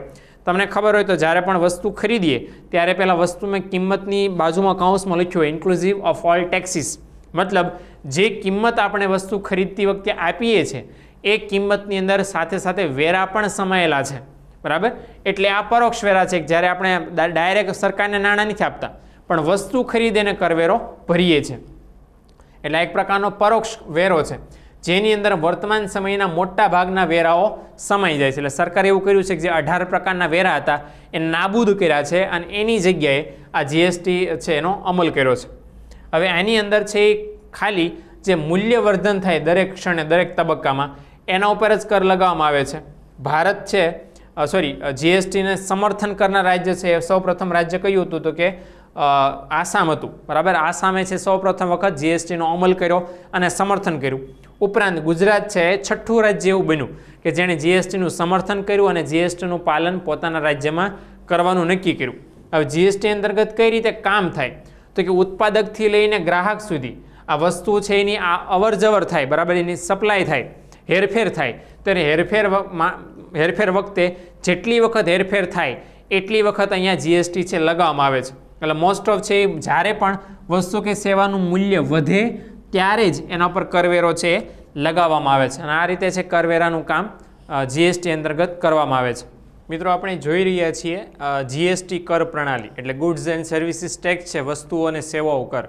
એ ભારત સરકારે 2017ના વર્ષથી ભારતની કર વ્યવસ્થાની અંદર લાગુ કર્યો અને ત્યારથી જે મોટાભાગના પરોક્ષ વેરા છે એને દૂર કરીને એના સ્થાને એક જ વન કન્ટ્રી વન ટેક્સ, બરાબર, એક દેશ તો એક જ કર, એ પ્રકારની પ્રણાલીઓમાં લાવવા માટે સરકારે પ્રયત્ન કર્યો અને જીએસટીનો અમલ કર્યો. હવે જે જીએસટી છે મુખ્યત્વે 3 પ્રકારની હોય છે. સૌથી પહેલો જીએસટીનો પ્રકાર છે ને એ છે સીજીએસટી. બરાબર, હવે સીજીએસટી શું છે એ ખાસ આપણે સમજી લઈએ તો સીજીએસટી છે એ સેન્ટ્રલ ગવર્મેન્ટ દ્વારા કેન્દ્ર સરકાર દ્વારા લેવાતો જીએસટી છે. એટલે જ્યારે પણ કોઈ પણ વસ્તુ કે સેવાઓની હેરફેર થાય, આપલે થાય અને ત્યારે કેન્દ્ર સરકાર દ્વારા જો જીએસટી લેવાય છે તો એ સીજીએસટી છે. ઉપરાંત કોઈ રાજ્ય દ્વારા જે જીએસટી લેવાય છે ને એસજીએસટી કહેવાય. એટલે ઇન શોર્ટ આંતરરાજ્યો વચ્ચે, એક રાજ્યથી બીજા રાજ્ય વચ્ચે વસ્તુઓની જ્યારે હેરફેર થાય ત્યારે જે કરવેરો લેવાય છે સરકાર દ્વારા, રાજ્ય સરકાર દ્વારા, એ જીએસટીને એસજીએસટી કહેવાય. એટલે એની અંદર કોણ કર લગાવે તો કે રાજ્ય સરકાર કર લગાવે અને એ કરવેરાનો સંગ્રહ કરે. આ સિવાય એક ત્રીજો પણ કરવેરાનો પ્રકાર છે ને એ છે ઇન્ટિગ્રેટેડ જીએસટી. બરાબર, એટલે કે આંતરરાજ્ય જીએસટી જે એક રાજ્યથી બીજા રાજ્ય માટે પણ આ લગાવી શકાય છે, આઈજીએસટી. ઉપરાંત એક કેન્દ્ર શાસિત પ્રદેશો છે, એ કેન્દ્ર શાસિત પ્રદેશો માટે પણ સરકારે જીએસટી છે એ જીએસટીનું પાલન કર્યું છે અને એને કહેવામાં આવે છે યુટી જીએસટી. બરાબર, હવે યુટી જીએસટી છે એ શું છે તો કે યુટી જીએસટી છે union territory goods and services tax. એટલે ઇન શોર્ટ કેન્દ્ર શાસિત પ્રદેશો છે એની અંદર જો વસ્તુ સેવાઓની આપલે થાય, હેરફેર થાય, એના ઉપર જે ટેક્સ લગાવવામાં આવે છે યુટી જીએસટી છે.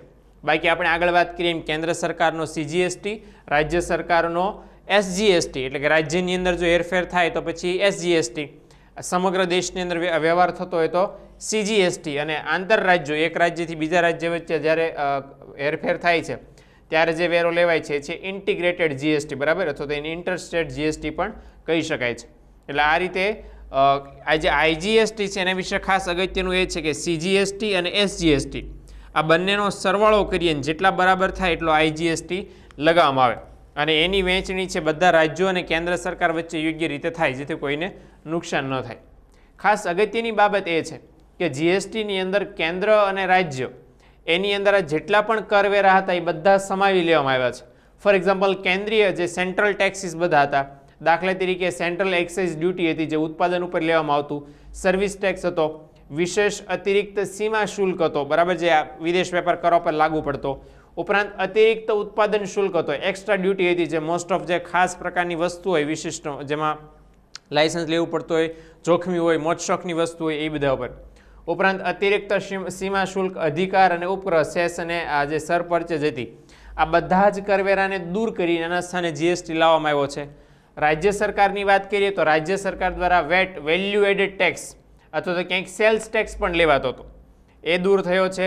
ઉપરાંત વેચાણ વેરો તો આપણે કીધો જ, લોટરી, સટ્ટો અને જુગાર પરનો વેરો, ઉપરાંત ટોલ ટેક્સ અને સીમા શુલ્ક એ પણ દૂર થયા છે. સાથે સાથે મોજ શોખની વસ્તુઓ પરનો કર, ઉપરાંત કેન્દ્રીય વેચાણ વેરો, સેન્ટ્રલ સેલ્સ ટેક્સ, બરાબર, જે કેન્દ્ર દ્વારા નખાયેલો હોય, નાખે છે કેન્દ્ર સરકાર, પણ આ કેન્દ્રીય વેચાણ વેરો ઉઘરાવતું હતું કોણ? રાજ્ય સરકાર, કેન્દ્ર વતી. ઉપરાંત મનોરંજન કર, આ બધા જ કરવેરા છે એને દૂર કરીને એના સ્થાને સરકારે જીએસટી લાવ્યો છે. એટલે આ રીતે કહી શકાય કે જીએસટીનો એક સારું કારણ એ હતું કે જેટલા અલગ અલગ પ્રકારના કરવેરા લોકોએ ભરવા પડે છે સામાન્ય વસ્તુ સેવાઓ ખરીદતી વખતે, એનું ભારણ ઓછું થાય, કરવેરાની ગણતરી સરળ બને અને એકસાથે સિસ્ટમ વિકસિત બને. હવે ઘણી બધી વસ્તુ એવી છે કે જે વસ્તુઓને સરકારે જીએસટીની ગણતરીમાંથી બાદ રાખી છે, જેને જીએસટીના જે ધોરણો છે એ વર્તમાન સમયમાં લાગુ પડતા નથી. જે જૂની કર પ્રણાલી છે એની જ કર પ્રણાલી ભારત સરકારે અમુક વસ્તુઓ પર લાગુ પાડી છે, એને જીએસટીમાં સામેલ નથી કરી. કઈ કઈ વસ્તુઓ? દાખલા તરીકે માનવીય ઉપયોગ માટેની નશીલી શરાબ ઉપરનો કર, એટલે આલ્કોહોલ છે, એના ઉપર સરકાર જે કરવેરો ઉઘરાવે છે એમાં જીએસટી સરકારે ઇન્ક્લુડ કર્યો નથી, એને જીએસટીમાંથી બહાર રાખ્યું છે. ઉપરાંત પેટ્રોલિયમની ઘણી બધી વસ્તુઓ, દાખલા તરીકે પેટ્રોલિયમ છે એટલે petrol diesel, high speed diesel છે, મોટર સ્પિરિટ એટલે કે પેટ્રોલ છે, પ્રાકૃતિક ગેસ છે, વિમાનનું ઈંધણ જેને જેટ ફ્યુલ પણ કહેવાય છે, અને વિદ્યુત, ઇલેક્ટ્રિસિટી. આ 6 વસ્તુ એવી છે કે જે સરકારે જીએસટીમાંથી બાકાત રાખી છે. એટલે ઇન શોર્ટ એવું આપણે જાણી શકીએ કે જીએસટીમાંથી ગણતરી ન રાખવામાં આવી હોય, બરાબર, એવી આ 6 વસ્તુઓ જેને જીએસટીનો દર લાગુ પડતો નથી. જૂનો જે કરવેરો લાગતો હતો એ જ કરવેરો આ 6 વસ્તુઓને લાગુ પડશે. ઓકે, હવે જીએસટી સરકાર શા માટે લાવી છે આપણા દેશની અંદર? એના ઘણા બધા કારણો આપણી પાસે છે. પહેલું કારણ એ કે વસ્તુઓ અને સેવાઓ પરના અલગ અલગ કરનો દર હતો, બરાબર. રાજ્યોએ પણ કરવેરાના દર અલગ અલગ હતા અને જેટલા પ્રકારના કરવેરા હતા એ બધા કરવેરાના દર અલગ અલગ હતા. સૌથી મોટો પ્રશ્ન છે ગણતરીનો થતો અને સમજણનો થતો, કે કઈ રીતે ગણતરી કરવી, કઈ રીતે સમજવું. અને એ ગણતરી કે સમજણના અભાવે ઘણી બધી વખત વસ્તુ કે સેવાઓ ખરીદનારા કે ઘણી બધી વખત વેચનારા પણ મૂંઝાતા થતું, એમનું શોષણ થતું, નુકસાન પણ થઈ શકવાની શક્યતાઓ હતી. એટલે એ બધાના કારણે છે એટલા બધા કરવેરાનું પ્રમાણ હતું કે એની ગણતરી છે મુશ્કેલ બનતી, અગવડ ભરી બનતી, અને એટલા માટે એને દૂર કરીને બધા જ પરોક્ષ વેરાઓના સ્થાને એક જ વેરો આવે એવા પ્રયત્નો સરકારે કર્યા. ઉપરાંત સેન વેટ તેમજ વેટ પરની કરની સમસ્યા હતી, ખાસ કરીને તો વેટની ગણતરી હતી. હવે એની અંદર છે એવી રીતે ઇફેક્ટ આવતી કે એક ગ્રાહક છે જેટલી પણ વખત છે વસ્તુ ખરીદે અથવા તો વેચે એટલી બધી વખત એને વેટ લાગે છે. એટલે દર વખતે છે વેટની સમસ્યા આવતી, એટલે એના કારણે છે ગ્રાહકને વધારે પડતી રકમ કરવેરા સ્વરૂપે ચૂકવવી પડતી હતી. એટલે આ છે દૂર થાય અને ગ્રાહક પર કરવેરાનું ભારણ ઓછું થાય, એના માટે પણ સરકાર જીએસટી લાવવા માંગતી હતી. ઉપરાંત અલગ અલગ રાજ્યોમાં મૂલ્ય વર્ધિત કર છે, વેલ્યુ એડેડ ટેક્સ, એના દરોમાં ભિન્નતા હતી. દાખલા તરીકે હરિયાણામાં 10% હોય તો ગુજરાતની અંદર 12% હોય, બીજા રાજ્યમાં બીજા દર હોય. બધા રાજ્યોમાં અલગ અલગ વેટનો દર હતો. પરિણામ શું હતું કે એ વેટના દર અલગ અલગ હોવાને કારણે વસ્તુ એક જ હોય પણ વસ્તુના મૂલ્ય અલગ અલગ રાજ્યોમાં અલગ અલગ હોય, અને એના કારણે ઘણી બધી વાર એવું પણ બની શકે કે જે રાજ્યમાં વેટના દર ઓછા હોય ત્યાંથી લોકો વસ્તુ ખરીદી લે, બરાબર, અને સસ્તી પડે અને ત્યાંથી પછી પોતાના રાજ્યમાં લઈ જાય. સપોઝ કે હરિયાણા છે, હવે હરિયાણાની અંદર વેટનો દર ઓછો છે તો પછી લોકો શું કરે કે બધી વસ્તુ સેવાઓની ખરીદી ગુજરાતવાળા હોય કે અન્ય કોઈ પણ રાજ્યવાળા હોય એ વસ્તુને સેવાની ખરીદી ક્યાંથી કરશે? હરિયાણામાંથી. કેમ? કારણ કે ત્યાંથી ખરીદવી સસ્તી પડે છે. ઓકે, એટલે ગુજરાતમાં જો વેટનો દર વધારે હોય તો લોકો આ જ કરવાના, બીજા રાજ્યોમાંથી ખરીદી કરી આવવાના છે. એટલે આ એક પ્રોબ્લેમ મોટો થતો બરાબર, અને બધા જ રાજ્યોની અંદર વસ્તુ કે સેવાઓની કિંમતે અલગ અલગ રહેતી.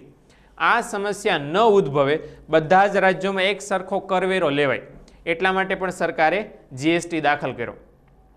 ઉપરાંત પ્રવેશ કર અને જકાતના કરની પણ સમસ્યા હતી.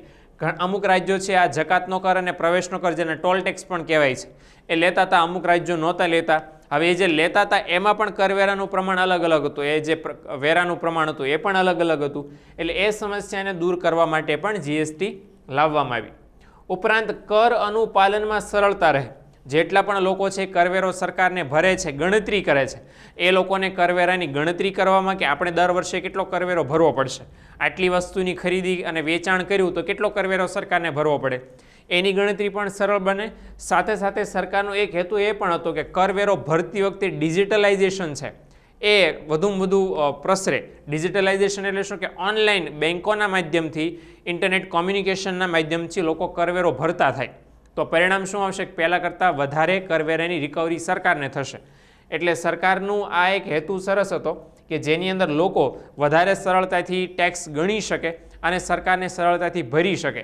એ પણ એક સરકારનો હેતુ હતો.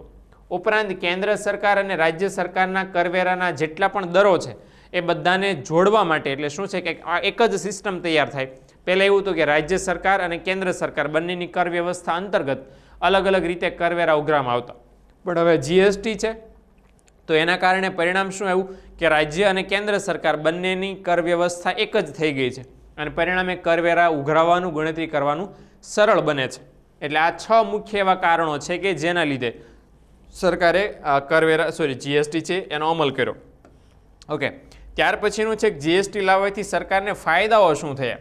3 મુખ્ય ફાયદાઓ છે આપણે ગણી શકીએ. સૌથી પહેલો ફાયદો કેન્દ્ર અને રાજ્ય સરકારને ઘણા અંશે થયો છે કે જે કરવેરાનો દર પહેલાં ઓછો હતો, હવે કરવેરો ભરવાની જે સંખ્યા છે, કરવેરો આપવાની સંખ્યા છે, એમાં ઘણો બધો વધારો અને સુધારો થયો છે. હા, એ વાત અલગ છે કે ઘણી બધી રાજ્ય સરકારો છે એ જીએસટી કરતાં વધારે કરવેરો ઉઘરાવતી હતી. જીએસટી આવ્યું એ પહેલાં તેમને વધારે આવક મળતી હતી, પણ જીએસટીના દરમાં ફેરફાર થવાને કારણે ઘણા બધા રાજ્યોને નુકસાન પણ જોવા મળ્યું છે.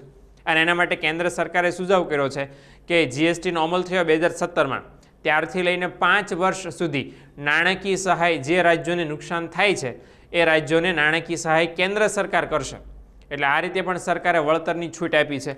પરંતુ એમ કહી શકાય કે સમગ્ર રીતે કરવેરા ભરવાની જે રીત હતી, લોકોનું કરવેરા ભરવાનું પ્રમાણ હતું, કરવેરા ભરતા લોકોની સંખ્યા હતી, એમાં વધારો થયો છે કેન્દ્ર અને રાજ્ય સરકાર બંનેને. ઉપરાંત ઉત્પાદકને લાભ થયો છે. ઉત્પાદકને એટલા માટે લાભ થાય કારણ કે ઉત્પાદક સરળતાથી જીએસટી ગણી શકે. એને એકની એક વસ્તુ પર એક કરતાં વધારે કરવેરા ગણવાના નથી, એક જ પ્રકારનો કરવેરો ગણવાનો છે. બીજું કે કરવેરો ભરવાની સિસ્ટમ ઓનલાઈન છે, બરાબર, એટલે ઇન્ટરનેટ કોમ્યુનિકેશનના માધ્યમથી પણ સરળતાથી કરવેરો ભરી શકે છે. ઉપભોક્તા કે ગ્રાહકને સૌથી મોટો લાભ એ મળે કે ગ્રાહકે એકની એક વસ્તુ પર એક કરતાં વધારે વેરા છે, એક કરતાં વધારે વખત આપવા ન પડે. બરાબર, પહેલાં વેલ્યુ એડેડ ટેક્સ હતો તો વસ્તુ જેટલી વખત વેચાય, બરાબર, એટલી વખત વેટ લાગતો. દાખલા તરીકે ઉત્પાદક હોય તો ઉત્પાદક છે એ જથ્થાબંધ વેપારીને વેચે ત્યારે પણ વેટ લાગે, બરાબર. વળી પાછું જથ્થાબંધ વેપારી છૂટક વેપારીને વેચે ત્યારે પણ વેટ લાગે. એટલે ગ્રાહક સુધી વસ્તુ આવે ત્યારે એકની એક વસ્તુ પર કેટલી વાર વેટ લાગી જાય? 2 વખત વેટ લાગી જાય. આમ ગણીએ તો 1, 2 અને 3 વખત વેટ લાગી જાય. એટલે વેલ્યુ એડેડ ટેક્સ એવો હતો કે એક કરતાં વધારે વખત વેલ્યુ એડેડ ટેક્સ એકની એક વસ્તુ પર લાગતો હતો. એટલે છેવટે વસ્તુ કે સેવા ખરીદતી વખતે આ કરવેરાનું ભારણ કોની માથે આવતું હતું? ગ્રાહક માથે. હવે જીએસટી આવતા શું થયું કે જીએસટીની અંદર જ્યારે પણ ઉત્પાદક છે કે જથ્થાબંધ વેપારીને વેચે ત્યારે માત્ર એક જ વખત જીએસટી ગણાય છે, બરાબર. એટલે એક જ વાર કરવેરાની ગણતરી થાય છે અને એટલા માટે ગ્રાહક પર વધારે પડતો ભાર આવતો નથી, બોજ આવતો નથી. એટલે એ દ્રષ્ટિએ કહી શકાય કે ઉપભોક્તા કે ગ્રાહકને પણ લાભ થયો છે. હવે આખી જે જીએસટીની વ્યવસ્થા સરકારે અપનાવી એ જીએસટીની આખી વ્યવસ્થાનું પાલન થાય, એમાં જરૂર પડે તો સુધારા વધારા કરી શકાય. એના માટે એક પરિષદ છે નિમવામાં આવી છે અને એનું નામ છે વસ્તુ અને સેવા કર પરિષદ, એટલે કે જીએસટી કાઉન્સિલ. હવે આ સમિતિ શું કામ કરે છે અને કઈ રીતે રચવામાં આવી છે? તો કે બંધારણની અંદર એક નવો અનુચ્છેદ બનાવવામાં આવ્યો છે 279A. એની અંદર ઉમેરો કરીને વસ્તુ અને સેવા કર પરિષદ છે એનું ગઠન કરાયું છે. એટલે આ બંધારણની અંદર એક સુધારો કરવામાં આવ્યો અને સુધારાની અંદર આ જે સમિતિ છે પરિષદ એની રચના કરવામાં આવી છે. હવે આ અનુચ્છેદ પ્રમાણે રાષ્ટ્રપતિ અધિનિયમ લાગુ થવાની તારીખથી 7 દિવસમાં આદેશ આપીને આ જે જીએસટીસી છે એનું ગઠન કરાવશે. એટલે જે દિવસે અનુચ્છેદમાં સુધારા થયા એના 7 દિવસની અંદર રાષ્ટ્રપતિ દ્વારા આ સમિતિને, આ પરિષદને માન્યતા અપાઈ.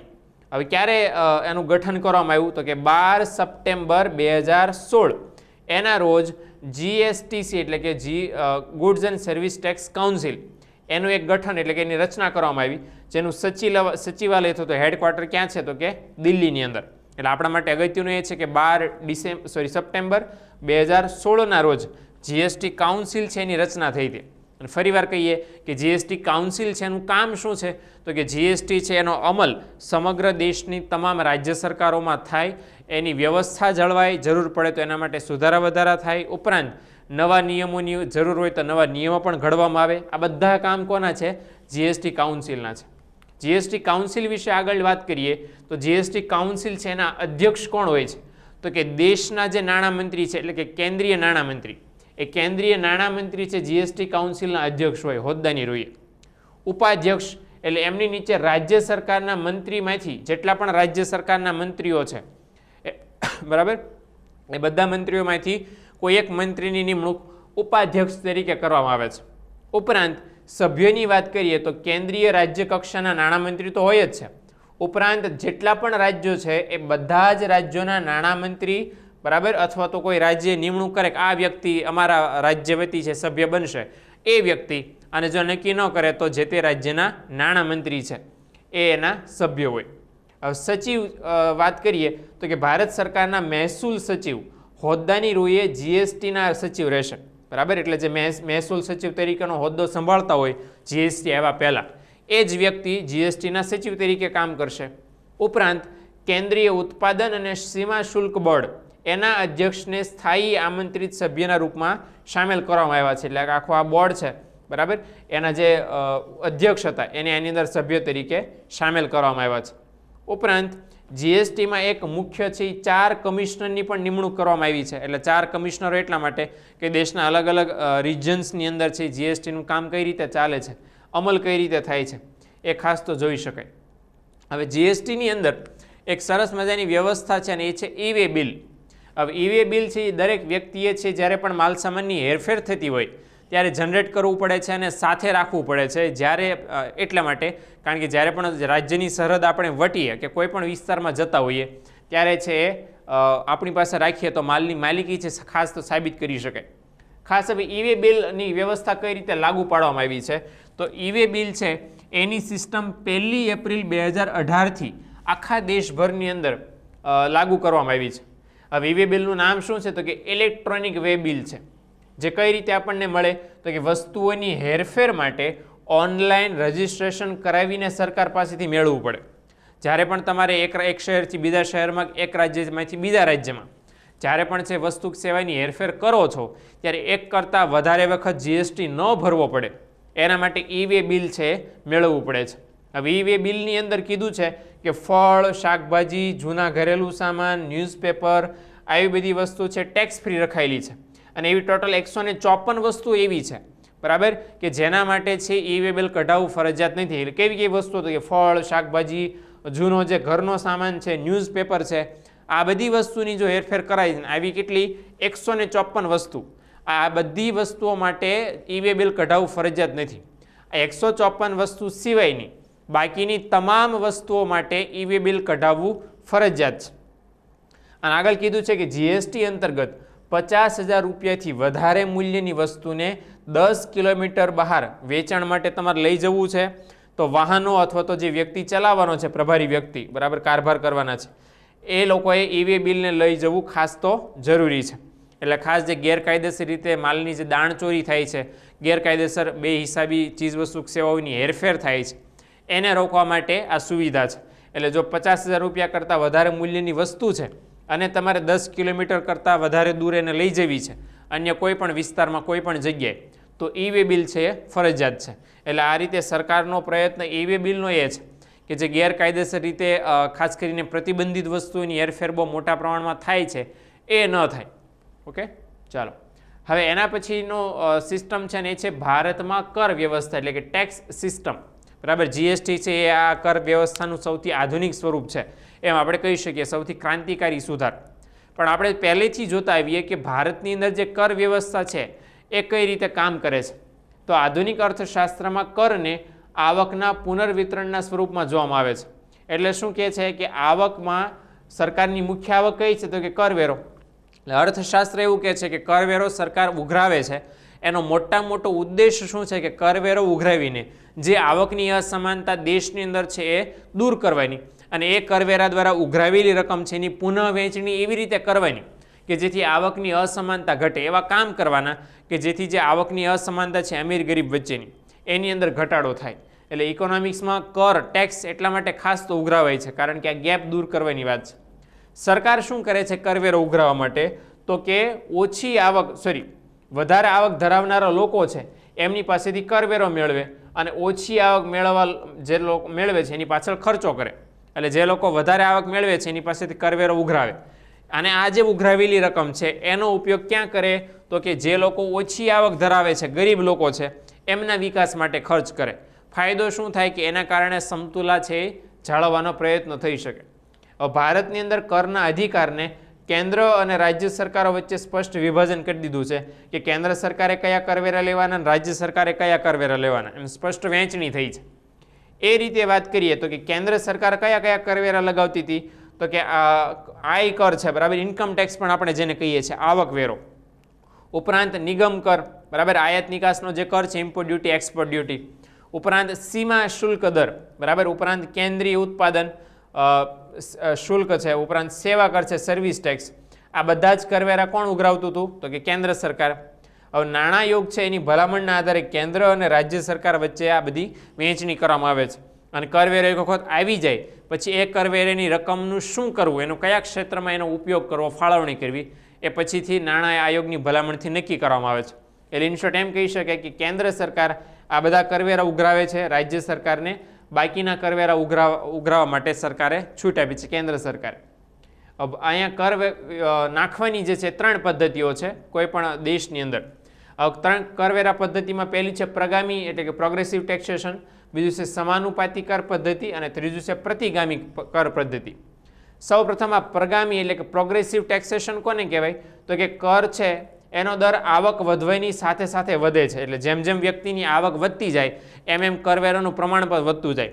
તો તમને ખબર તો સ્લોટ પાડેલા છે કે 5 લાખ સુધીની આવક છે 0 થી 5 લાખ તો 5%, 5 થી 10 હોય તો 10%, એમ જેમ જેમ આવક વધતી જાય એમ કરવેરાનું પ્રમાણ વધતું જાય. ભારતની અંદર પણ આ પ્રગામી કર પદ્ધતિ જ છે કે જે લોકોની સૌથી વધારે આવક છે એ લોકોએ સૌથી વધારે કરવેરો ભરવાનો હોય, ઓછી આવકવાળાએ ઓછો કરવેરો ભરવાનો હોય.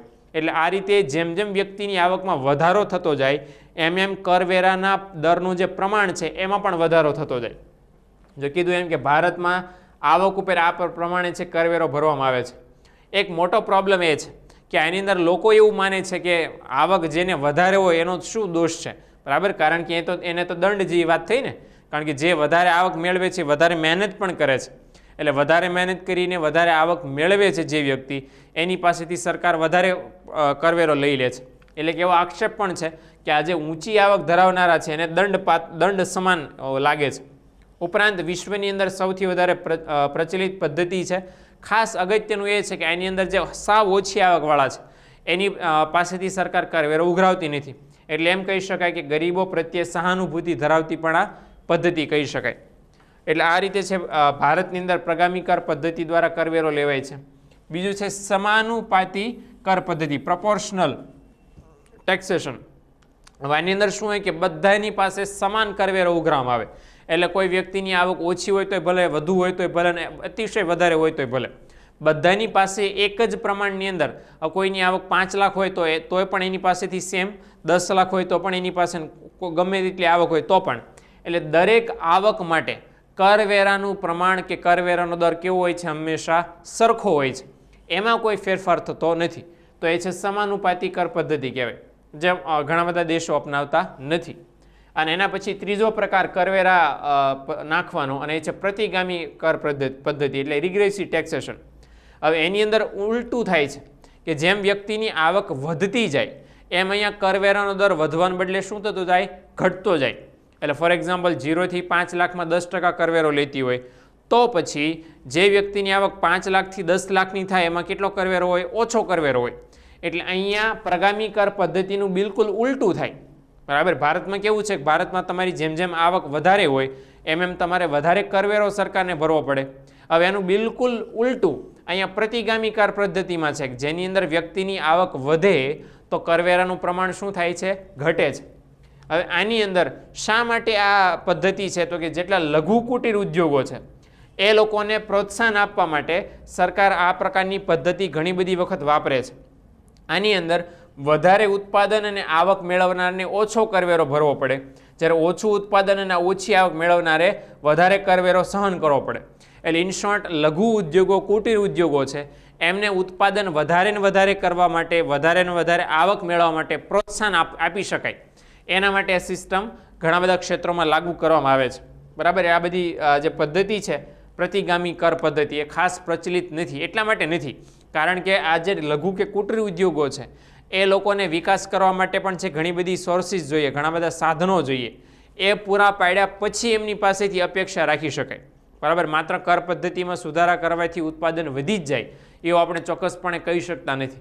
બરાબર, એટલે આ 3 પદ્ધતિમાંથી ફરીવાર પ્રગામી કર પદ્ધતિ, જેની અંદર વ્યક્તિની આવક વધતા કરવેરાનો દર પણ વધે છે, એ પદ્ધતિ સૌથી પ્રચલિત છે, સૌથી જૂની છે અને વિશ્વના લગભગ મોટાભાગના દેશોની અંદર એ પ્રમાણે જ કરવેરો ઉઘરાવવામાં આવે છે. એટલે ભારત પણ એની અંદર બાકી નથી. ઓકે, હવે અહીંયા સમાનું કર પદ્ધતિ છે આપણે જોઈ લીધી. બરાબર, ટૂંકમાં જોઈ હતી, ફરીવાર જોઈએ કે આ પદ્ધતિને પ્રગામી કે પ્રતિગામીથી અલગ ન ગણતા એની પૂરક ગણવામાં આવે, જેની અંદર કોઈ પણ વ્યક્તિ હોય એની આવક કે ઉત્પાદન માટે કરવેરો કેવો હોય તો કે સમાન હોય.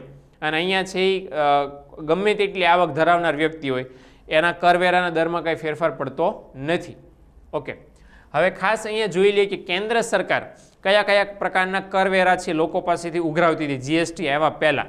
બરાબર, અને એને બંધારણમાં એ પ્રમાણે અનુચ્છેદ પ્રમાણે છૂટ પણ આપવામાં આવી છે કે કેન્દ્ર સરકાર આટલા પ્રકારના કરવેરા છે ઉઘરાવી શકે. કયા કયા છે તો કે કોર્પોરેટ ટેક્સ છે, કસ્ટમ ડ્યુટી છે, પછી ઇન્કમ ટેક્સ ઉપરનો સરચાર્જ છે. બરાબર, કે ઇન્કમ ટેક્સ ઉપરનો સરચાર્જ એટલે જે લોકોની આવક છે એ સૌથી વધારે હોય, ટોચના લોકો જેની પાસેથી કરવેરો તો લેવાય, દાખલા તરીકે 30% હોય તો એક્સ્ટ્રા 10% ટેક્સ લેવાય. બરાબર, સરચાર્જ લેવાય એટલે 40% કરવેરો ભરવો પડે જે મેક્સિમમ આવક ધરાવનારા હોય એમની પાસે. એટલે એ સરચાર્જ ઉપરાંત વ્યક્તિગત અને કંપનીઓની કેપિટલ વેલ્યુ પરનો ટેક્સ, કંપનીઓની જેટલી પણ મૂડી છે બરાબર એના મૂલ્યો પર લેવાતો ટેક્સ, ઉપરાંત સંઘની યાદીમાં હોય એવી બાબતો પર લેવામાં આવતી ફી, એક્સપોર્ટ ડ્યુટી છે એ લેવાય, આયાત જકાત, ઉપરાંત તમાકુ, શણ, કપાસ આ બધા પરની એક્સાઇઝ ડ્યુટી છે, જકાત, આ બધી છે એ કેન્દ્ર સરકારના પક્ષમાં આવે છે અને એ લોકો કેન્દ્ર સરકાર ઉઘરાવી શકે. હવે કેન્દ્ર સરકાર કરવેરો નાખે પણ કેન્દ્ર સરકાર વતી ઉઘરાવે કોણ તો કે રાજ્ય સરકાર. એવા કયા કરવેરા છે? એક તો પહેલું છે કે સંઘ યાદીની અંદર ઉલ્લેખ કરેલો હોય એવા, ઉપરાંત જે ડોક્યુમેન્ટ દસ્તાવેજો માટે આપણે લીગલ ડોક્યુમેન્ટ માટે સ્ટેમ્પ ડ્યુટી જે ભરવી પડે છે એ સ્ટેમ્પ ડ્યુટી હકીકતમાં કેન્દ્ર સરકારનો કરવેરો છે, પરંતુ કેન્દ્ર સરકાર વતી કોણ આપણી પાસેથી વસૂલ કરે છે? રાજ્ય સરકાર. એવી જ રીતે ઔષધિ અને સૌંદર્ય પ્રસાધનો ઉપરનો ઉત્પાદનનો શુલ્ક અને જેટલા પણ આલ્કોહોલ વાળા પદાર્થો છે બધાવાળા, આ બધા જ પર કરવેરો કેન્દ્ર સરકાર નાખે છે, પરંતુ ઉઘરાવવાનું કામ કેન્દ્ર સરકાર વતી કોણ કરે છે? રાજ્ય સરકાર કરે છે. અને ત્રીજું છે કે કેન્દ્ર દ્વારા નાખવામાં આવતા અને ઉઘરાવવામાં આવતા પરંતુ રાજ્ય સરકારને સોંપી દેવાતા વેરા. હવે એની અંદર આ પ્રકાર એવો છે કે જેની અંદર કેન્દ્ર સરકાર જ નક્કી કરે, કેન્દ્ર સરકાર જ ઉઘરાવે, પણ ઉઘરાવે પછી કોને આપી દે? રાજ્ય સરકારને વેરાની રકમથી સોંપી દે. કયા કયા વેરા છે? તો સૌથી પહેલો વેરો છે વારસામાં મળેલી સંપત્તિ પરનો કરવેરો. બીજું મિલકત વેરો છે, જેમાં ખેતીની જમીન સિવાયનો જેટલી પણ મિલકત વેરાની રકમ કેન્દ્ર સરકારને મળે એ અહીંયા રાજ્ય સરકારને પછી આપી દે છે.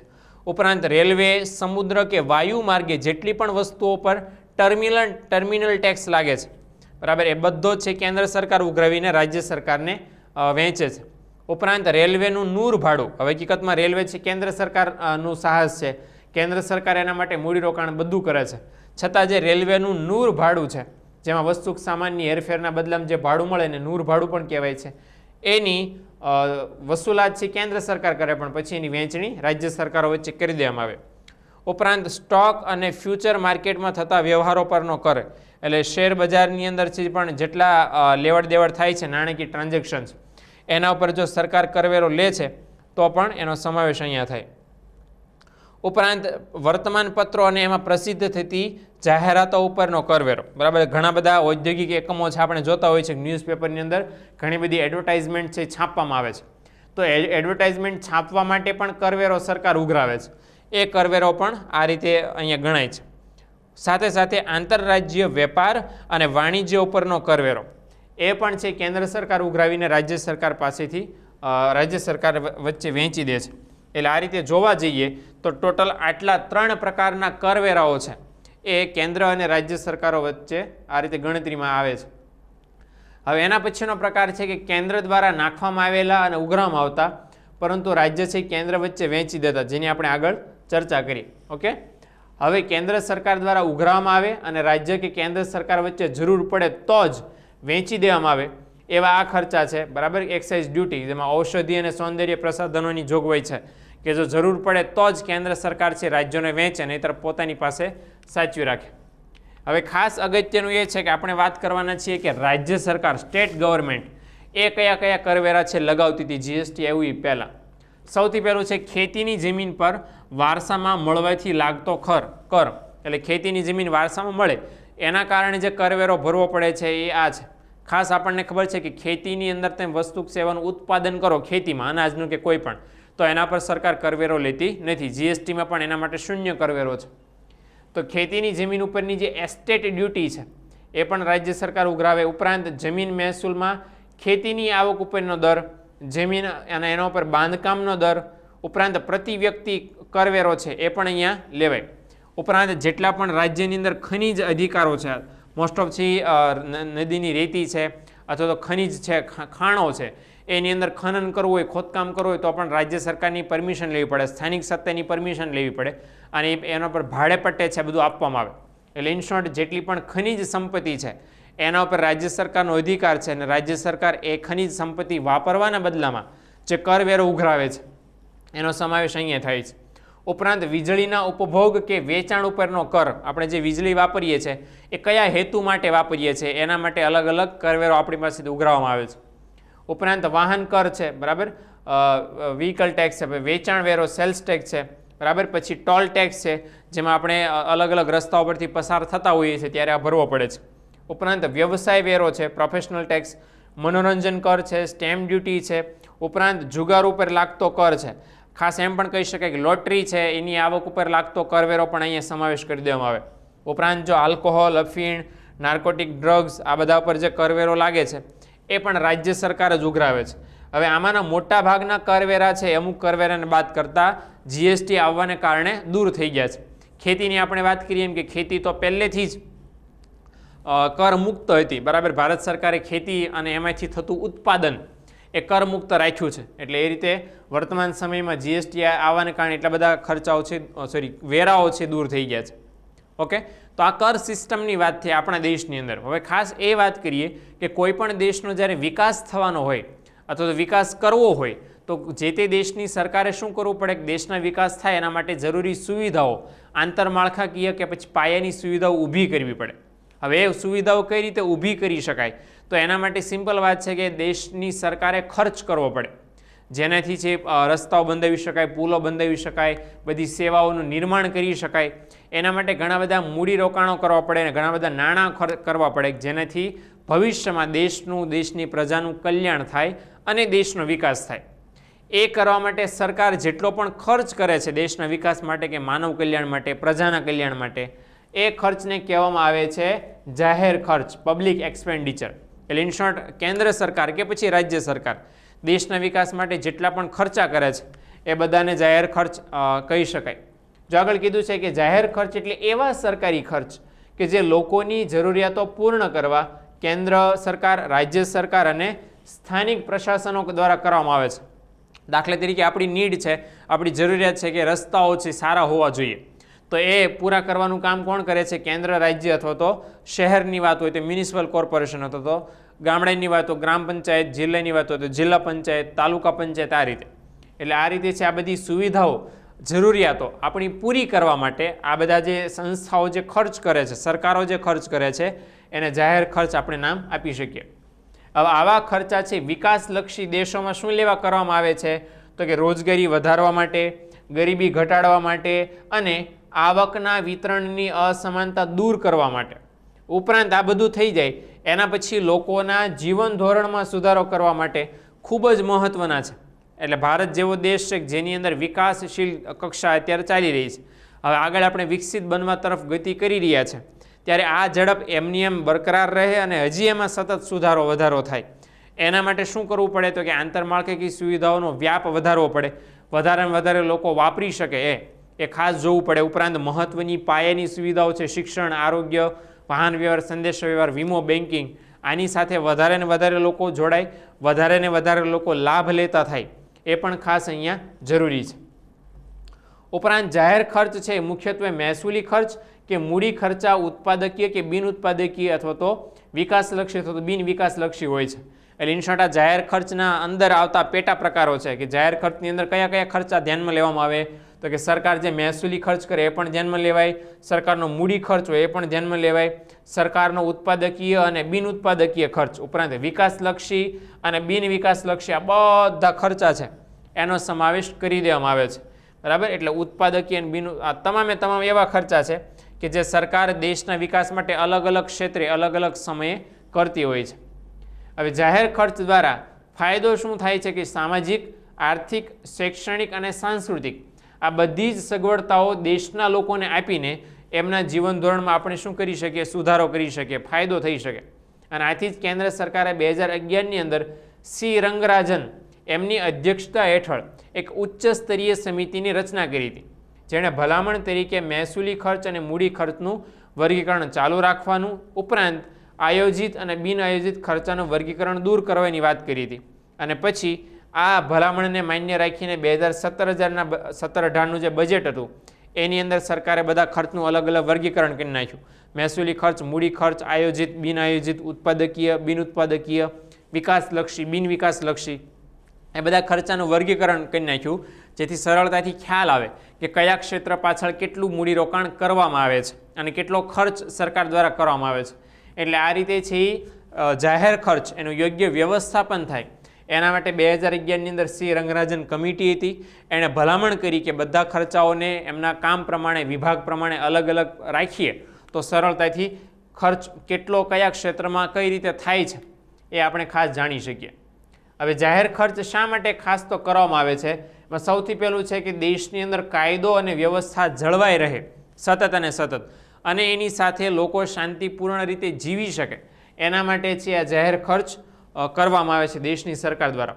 ઉપરાંત દેશની અંદર જેટલા પણ ઉદ્યોગો છે, ઉત્પાદકીય એકમો છે, એ પછી કૃષિ ક્ષેત્રમાં હોય, ઉદ્યોગ ક્ષેત્રમાં હોય કે સેવા ક્ષેત્રની અંદર હોય, આ તમામે તમામની ઉત્પાદન કરવાની ક્ષમતા વધે, ઉત્પાદકતા વધે.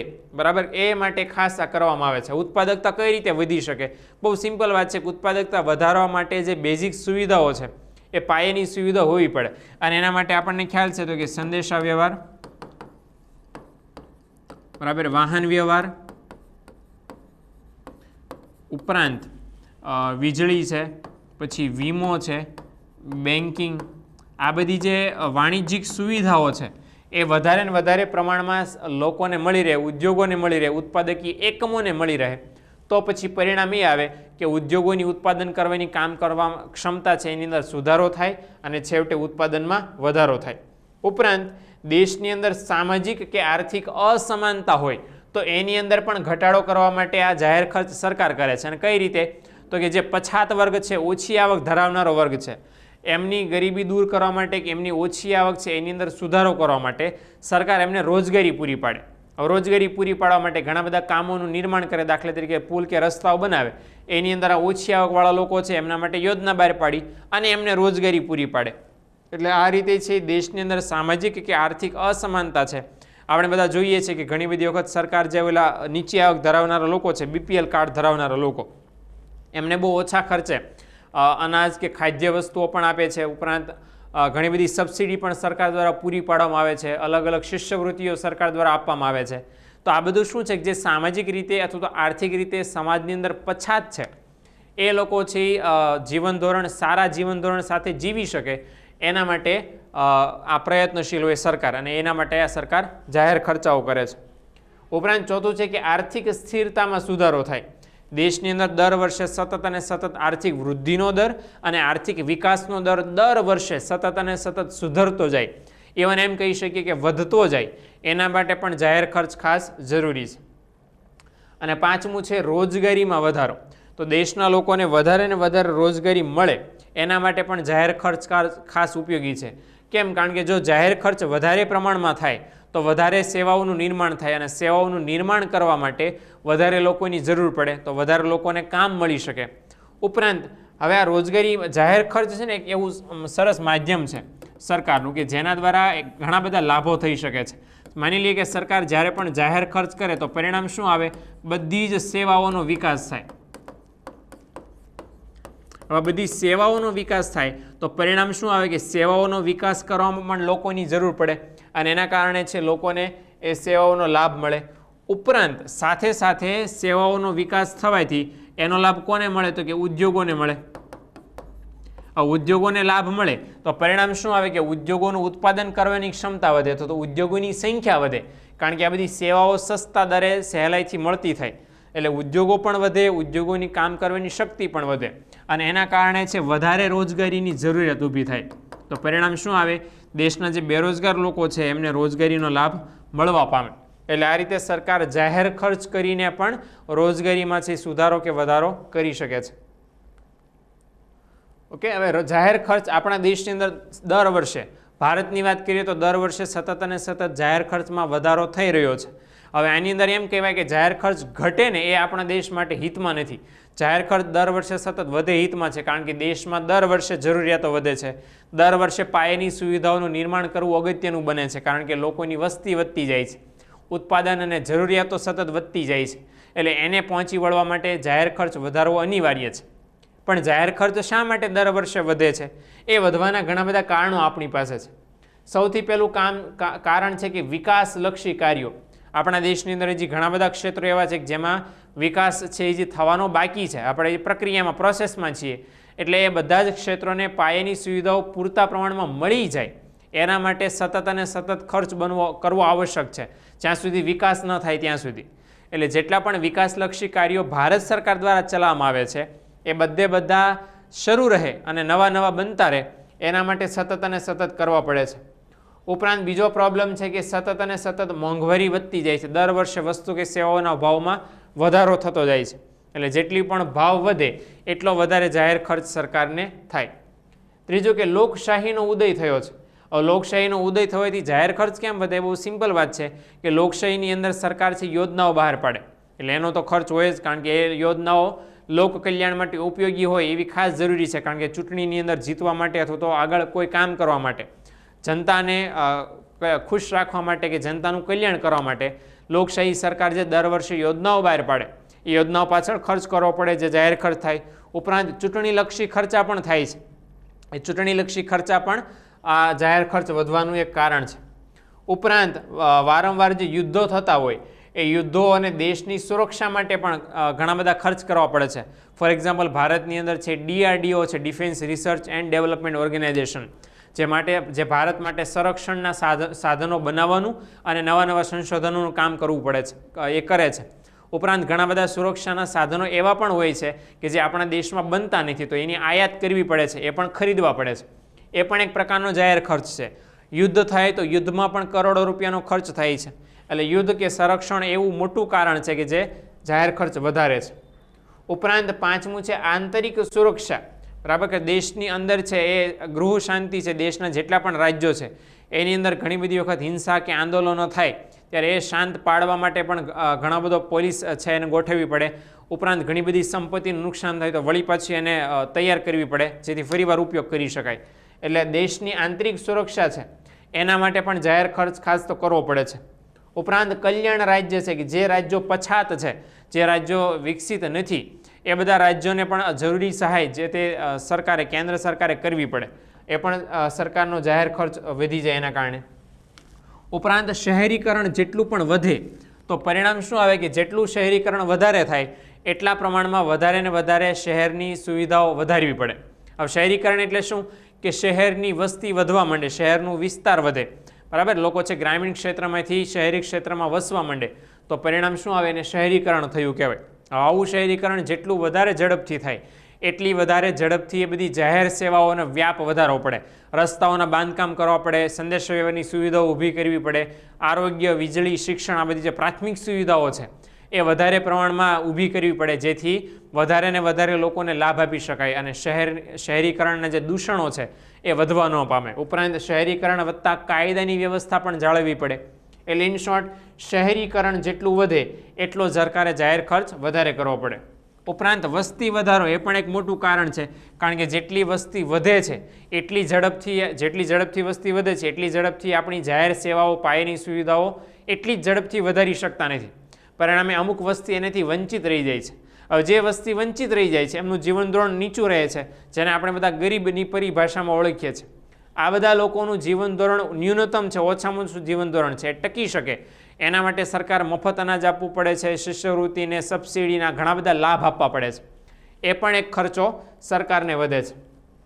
ઉપરાંત દેશનું જ્યારે પણ આર્થિક આયોજન થાય એ વાર્ષિક અંદાજપત્ર સ્વરૂપે થતું હોય કે પછી 3 વર્ષીય પ્લાનમાં થતું હોય કે પછી પંચવર્ષીય યોજનામાં થતું હોય, અને એ યોજનાનું આયોજન જ્યારે પણ થાય ત્યારે એ આયોજનના અમલીકરણ માટે પણ સરકારે ખર્ચ કરવો પડે છે.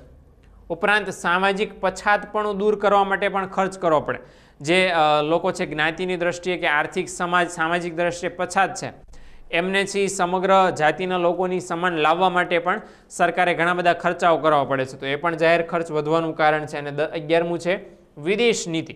તો વિદેશ નીતિ અંતર્ગત આપણે જેટલી પણ આયાત અને નિકાસ કરીએ છીએ તો ખાસ કરીને આયાતો કરવા માટે આપણે શું કરવું પડે છે? તો કે વિદેશી હુંડિયામણ મેળવવું પડે છે અને એ વિદેશી હુંડિયામણની ચૂકવણી કરવી પડે છે.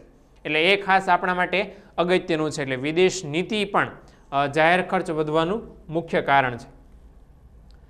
ત્યાર પછીનો ખાસ મુદ્દો જોઈએ અને એ છે જાહેર ખર્ચની અસરો. તો જ્યારે પણ સરકાર જાહેર ખર્ચ કરે છે તો જાહેર ખર્ચ કરવાથી સૌથી પહેલી અસર થાય છે વસ્તુ કે સેવાઓના ઉત્પાદન પર. તો સિમ્પલ ભાષામાં એમ કહી શકીએ કે જે દેશની સરકાર એ દેશની અંદર જેટલો વધારે વ્યવસ્થિત પ્રમાણમાં જાહેર ખર્ચ કરે એ દેશની અંદર ઉત્પાદન છે વધારે સરળતાથી પોસિબલ બને, શક્ય બને, બરાબર. એટલે ઉત્પાદન વધવાની પૂરેપૂરી શક્યતાઓ છે. હા, સરકાર પર અસર એ પડે કે સરકારે આ બધી સુવિધાઓ ઊભી કરવા માટે ખર્ચ વધારે પ્રમાણમાં કરવો પડે. ઉપરાંત બીજું એ છે કે વહેંચણી પરની અસરો. વહેંચણી એટલે શેની? તો કે આવકની વહેંચણી અને સંપત્તિની વહેંચણી. તો જાહેર ખર્ચ સરકાર કરે એને લીધે પોસિબિલિટી એ ઊભી થાય કે આવકની જે અસમાનતા છે એ દૂર થાય, સંપત્તિની અસમાનતા છે દૂર થાય. સરકાર છે એવા લોકો પાછળ, એવા વિસ્તારમાં જ જાહેર ખર્ચ કરે જે વિકાસની દ્રષ્ટિએ પછાત છે. તો પરિણામ શું આવશે કે એમની આવકમાં પણ વધારો થશે, એટલે આવકની જે અસમાનતા છે એ ઘટવા પામશે. અને ત્રીજી સૌથી વધારે અસર થાય એ થાય આર્થિક વૃદ્ધિ પરની અસર. તો આર્થિક વૃદ્ધિ પરની અસર એ થાય કે દેશની આર્થિક વૃદ્ધિમાં સાતત્યપૂર્ણ રીતે વધારો જોવા મળે અને એ રીતે પણ દેશનો વિકાસ થઈ શકે. હવે જાહેર ખર્ચ થાય ને એ દેશ માટે બહુ અગત્યનું છે અને દેશ માટે અનિવાર્ય પણ છે. પણ નેગેટિવ બાબત એ છે કે જાહેર ખર્ચ કરવા માટે સરકાર પાસે નાણાં હોવા જોઈએ અને એ નાણાં મેળવવા માટે સરકાર કરવેરા ઉઘરાવે છે. પરંતુ ઘણા બધા દેશો, જેની અંદર ભારત પણ સામેલ છે, એવા હોય કે જેમાં દેશના લોકોની પરિસ્થિતિ એટલી બધી સારી ન હોય કે લોકો કરવેરો ઊંચા પ્રમાણમાં ભરી શકે. તો સરકારે શું કરવું પડે? સરકારે કરવેરો ઓછો ઉઘરાવવો પડે. તો પરિણામ આવ્યા, કરવેરો ઓછો ઉઘરાવો છો, જાહેર ખર્ચ વધારે કરો છો, તો બાકીની રકમ લાવવી ક્યાંયથી જે ખૂટે?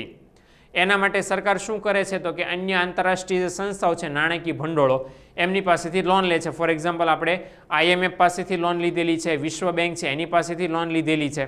તો આ રીતે આપણે દેવું ઊભું કરીને પણ, ઉછીના નાણાં લઈને પણ દેશનો વિકાસ કરવા માટે જાહેર ખર્ચ કરવો પડે છે. અને એ સમય જતાં આ જે ઉછીના નાણાં છે એ તો દેવું જ છે અને એનું વ્યાજ સહિત આપણે નાણાં પાછા ભરવાના છે. એટલે દેશ માટે પોસિબલ હોય તો જાહેર દેવું જેટલું પણ ઓછું થાય, બિનજરૂરી ખર્ચ એ ઘટે, એના માટે ઉપાયો છે, બરાબર. એટલે જાહેર ખર્ચ કઈ રીતે ઘટાડી શકાય? ખાસ જો સૌથી પહેલું છે કે બિન વિકાસલક્ષી અને બિન ઉત્પાદકીય ખર્ચા છે એની અંદર ઘટાડો કરવો જોઈએ. ખાસ કરીને બિન ઉત્પાદકીય ખર્ચા એવા છે કે જેમાં રોકાણ કરવાથી, બરાબર, સરકારને એનો લાભ નહિવત મળે છે અથવા તો બહુ ઓછો મળે છે. તો એ રીતે ખાસ આપણને ખબર છે કે જે નિવૃત્ત કર્મચારીઓ છે એના પેન્શન પગાર ભથ્થા છે એ સરકાર જો ઓછા કરે તો પણ જાહેર ખર્ચ ઘટાડી શકે. ઉપરાંત સરકારી દેવું છે ધીમે ધીમે ઘટાડવાનું, બરાબર. આયાત કરતાં નિકાસો વધારી દઈએ તો નિકાસની કમાણી દ્વારા આપણને વિદેશી હુંડિયામણ મળે તો પરિણામ શું આવે કે દેવું ઘટાડી દેવાય, ઘટી શકે. ઉપરાંત વ્યાજની ચૂકવણી છે એમાં પણ ઘટી જાય. એટલે સિમ્પલ વાત છે કે જો તમે દેવું જ ઓછું કરી દો તો પછી વ્યાજ પણ ઓછું ભરવું પડશે. ઉપરાંત સરકાર અલગ અલગ ક્ષેત્રોમાં જે સબસિડી પૂરી પાડે છે એ સબસિડીમાં પણ જો ઘટાડો કરે તો એ પણ જાહેર ખર્ચ ઘટાડી શકે. ઉપરાંત સરકારના જેટલા પણ પ્રોજેક્ટો છે એમાં સરકાર શું કરે કે માત્ર ને માત્ર પોતાનું મૂડીરોકાણ ન કરતા ખાનગી મૂડીરોકાણને પણ આમંત્રણ આપે. એટલે સરકાર અને ખાનગી ક્ષેત્ર બંનેની ભાગીદારી દ્વારા કોઈ પણ પ્રોજેક્ટ શરૂઆત થાય તો પણ પરિણામ એ આવે કે ઓછી રકમે વધારે કામ થઈ શકે, બરાબર. એટલે આ રીતે છે એ જાહેર ખર્ચ દેશનો કે સરકારનો કોઈ પણ રીતે ઘટાડી શકાય. ઓકે, હવે આ જે સરકારનું જે જાહેર દેવું છે, બરાબર, એ ખાસ આપણે વાત કરી લઈએ કે સરકાર જ્યારે પણ જાહેર ખર્ચ કરે ત્યારે એને જેટલા નાણાં જોઈતા હોય એમાંથી અમુક અંશે એને કરવેરામાંથી મળી રહે છે. બાકી જો પણ હજી નાણાં ખૂટે તો પછી એના માટે શું કરે છે તો કે આંતરરાષ્ટ્રીય નાણાં ભંડોળ અથવા તો વિશ્વ બેંક એની પાસેથી નાણું ઉછીનું લે છે. હવે એ જે ઉછીનું નાણું લે છે એના માટે શબ્દ વપરાય છે સરકારી દેવું. તો સરકારી દેવામાં બે ભાગ પાડવામાં આવે છે, એક તો આંતરિક દેવું અને બીજું છે બાહ્ય દેવું. તો આંતરિક દેવું શું કરે છે કે સરકાર દેશમાંથી રિઝર્વ બેંક ઓફ ઇન્ડિયા પાસેથી કે દેશની જનતા પાસેથી કે બેંકો પાસેથી થોડાક સમય માટે ચોક્કસ દિવસો માટે ઉછીના નાણાં મેળવે છે. હવે કયા કયા દિવસ માટે તો કે 91 દિવસ, 182 દિવસ અથવા તો 364 દિવસના ટ્રેઝરી બિલ સરકાર બહાર પાડે અને ટ્રેઝરી બિલ બહાર પાડીને એ વેચે અને બદલામાં લોકો પાસેથી નાણાં 5 વર્ષ માટે 10 વર્ષ માટે ઉઘરાવે અને આ રીતે પણ નાણાં મેળવી શકે ઉછીના. ઉપરાંત 14 દિવસના ટ્રેઝરી બિલ પણ ઉઘરાવે. જો તત્કાલીન સમયમાં સરકારને નાણાંની જરૂર પડે જાહેર ખર્ચ કરવા માટે તો 14 દિવસ માટે પણ ટ્રેઝરી બિલ વેચે અને લોકો પાસેથી 14 દિવસ માટે ઉછીના નાણાં મેળવે. મુદત પૂરી થાય એટલે સરકાર નાણાં પાછા આપે પહેલાં ટ્રેઝરી બિલના બદલામાં. ઉપરાંત નાની રાષ્ટ્રીય બચત યોજનાઓ છે એના દ્વારા પણ છે એ સરકાર ઉછીના નાણાં મેળવે છે. દાખલા તરીકે નર્મદા નિગમના બોન્ડ છે, ઇન્દિરા ગાંધી બોન્ડ છે, બરાબર. તો આ બધા જે બોન્ડ છે, વિકાસ પત્રો, બચત પત્રો છે, એ બચત પત્રો બહાર પાડીને પણ બદલામાં નાણાં ઉછીના નાણાં મેળવે છે.